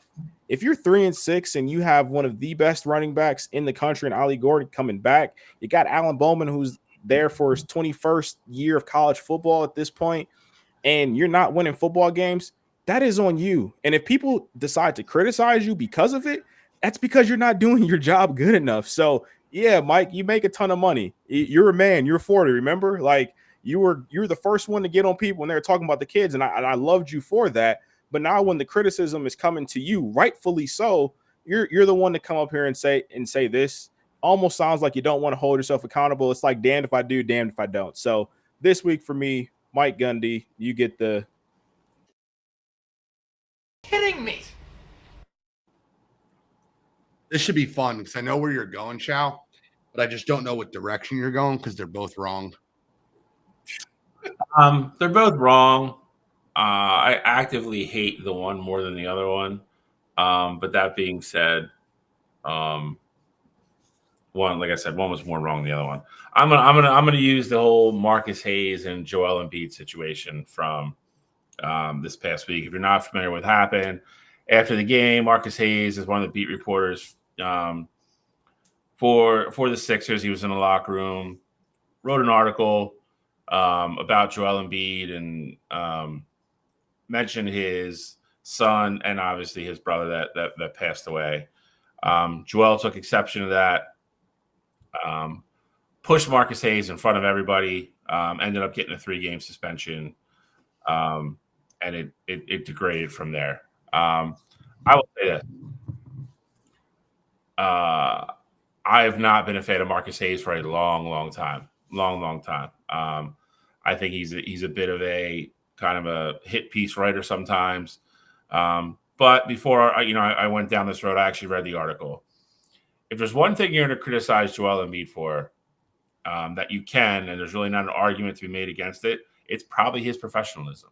I think there's a lot of things you can say he does well. There's a lot of things he does that I don't think he does to the caliber of a superstar athlete / face of a franchise. Showing up numerous times in camp, being all out of shape, just starting there and a litany of other things. I read the article. I think Joel, to some degree, had a little bit of a beef per se that they were even brought up, but it wasn't in a degrading way that Joel made it sound like it was. Regardless of that situation, writers write. That's what they do. We've seen this before. We've seen it numerous times with other players in other cities. People getting shouting matches. You can curse at them. You can do whatever you want. If you want to have a private conversation with them, you could do that too. But what you can't do in front of a bunch of other reporters with cameras and everything else rolling is push the guy. If you push the guy, you're going to get in trouble. He blew it off the next day and didn't, after he made the threat of pretty much hurting Marcus Hayes even further. It got to the league office, and now he got suspended. He's suspended 3 games from once he finally comes back to actually be eligible, and he's active on the roster. So he's still dealing with his knee injury, and whenever he gets active, he's now going to miss another additional 3 games. I don't know when or what it's going to take for Joel Embiid to just grow up. I don't know. I said it before last year. I've said it numerous times. Me and Gene talked about it last year. I want the Joel Embiid that we thought we were getting at the end of that Toronto series when we lost on the freaking basket that bounced 9 times on the rim from Kawhi Leonard. It's been all downhill since then. You can't push people. You can't assault people. I don't care what they write. I don't care how bad you think it is. I don't care how mad you are. Again, there's other ways to handle it. You're the face of a franchise. You have to do it differently. You have to set the example. And, just for letting people down for the umpteenth time, Joel Embiid this week. You got to be kidding me. Kidding me. I don't know, bro. I kind of disagree with you a little bit. I don't think he should have shoved him, and I agree with your notion there. The line was so unnecessary. He made a reference to his son's name being named after his dead brother and him saying he wants to make his son proud. And if he wants to make his son proud, he should be on the basketball court more often. Like Arthur, who is named after his dead brother, who Joel Embiid constantly says wants to make him that's there was no need to say that to bring It's up not derogatory. That's Joel getting his feelings, bro. It's not derogatory. Okay, it's fine. And again, I'm not saying Joel doesn't have the right to be upset. It's his family. It's his thing. That's fine. You can't push somebody. There's other ways to handle. If you want to sit there and scream at him and call him, a mother effer, and even if you want to threaten him, that's fine. You can't push him. I don't disagree. Can't do it. Well, we'll talk about somebody else that I fully think can push him. And we're going to talk about that right now. And that's Jason Kelce and the situation that happened in Penn State. And if you weren't paying attention or you don't have a TikTok and you didn't watch the video and you didn't watch Monday Night Football, I'll break it down for you. And that's fine. Jason Kelce is a treasure. And part of me is so angry that you have a treasure like Jason Kelce who interacts with the fans, who's always involved. He's one of the nicest guys, one of the most friendly guys, takes pictures with people, helps people. Bro, it's very tough to find anyone who has a bad word to say about Jason Kelce. Very tough to find any human being that has a bad word to say against Jason Kelce. Well, Heckler was following him, and, he says, how does it feel that your brother's a derogatory slur for dating Taylor Swift? Jason Kelce turns around to confront the guy and sees a camera placed directly in his face to see if they can get a reaction out of him. He grabs the camera, he throws the phone on the ground and stomps on it. Picks the phone up, starts to walk away with it, gets shoved from behind by the guy whose phone he took. He still didn't respond and hit him. He just responded and said, Who's the now? Jason shouldn't have used the derogatory slang.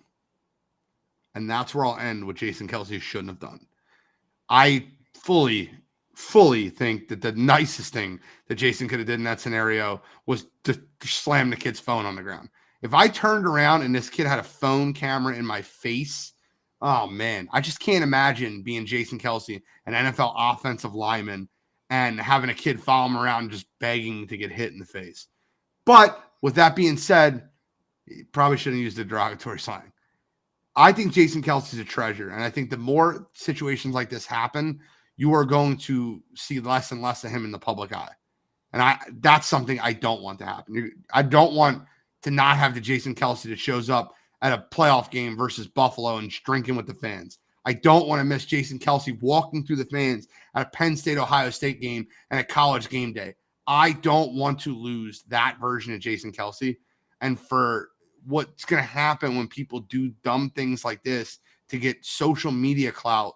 So this, you got to be kidding me, is way more for the, I guess, Penn State fan that was walking around following him, talking smack to him.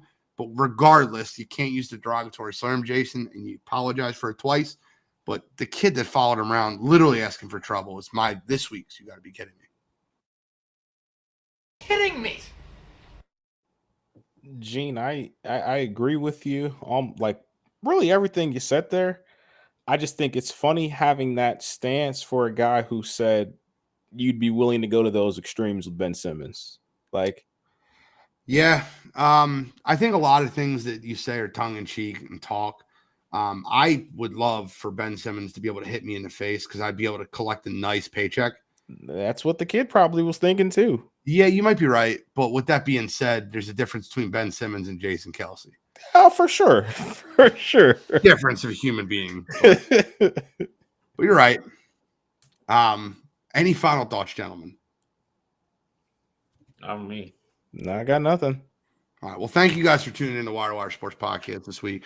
I am Wire2Wire Gene. That's Kent State's own, Cleveland's own College Cottrell, Uncle Shally, Scholastic Shally, Mr. William Shawcross, and we are signing out.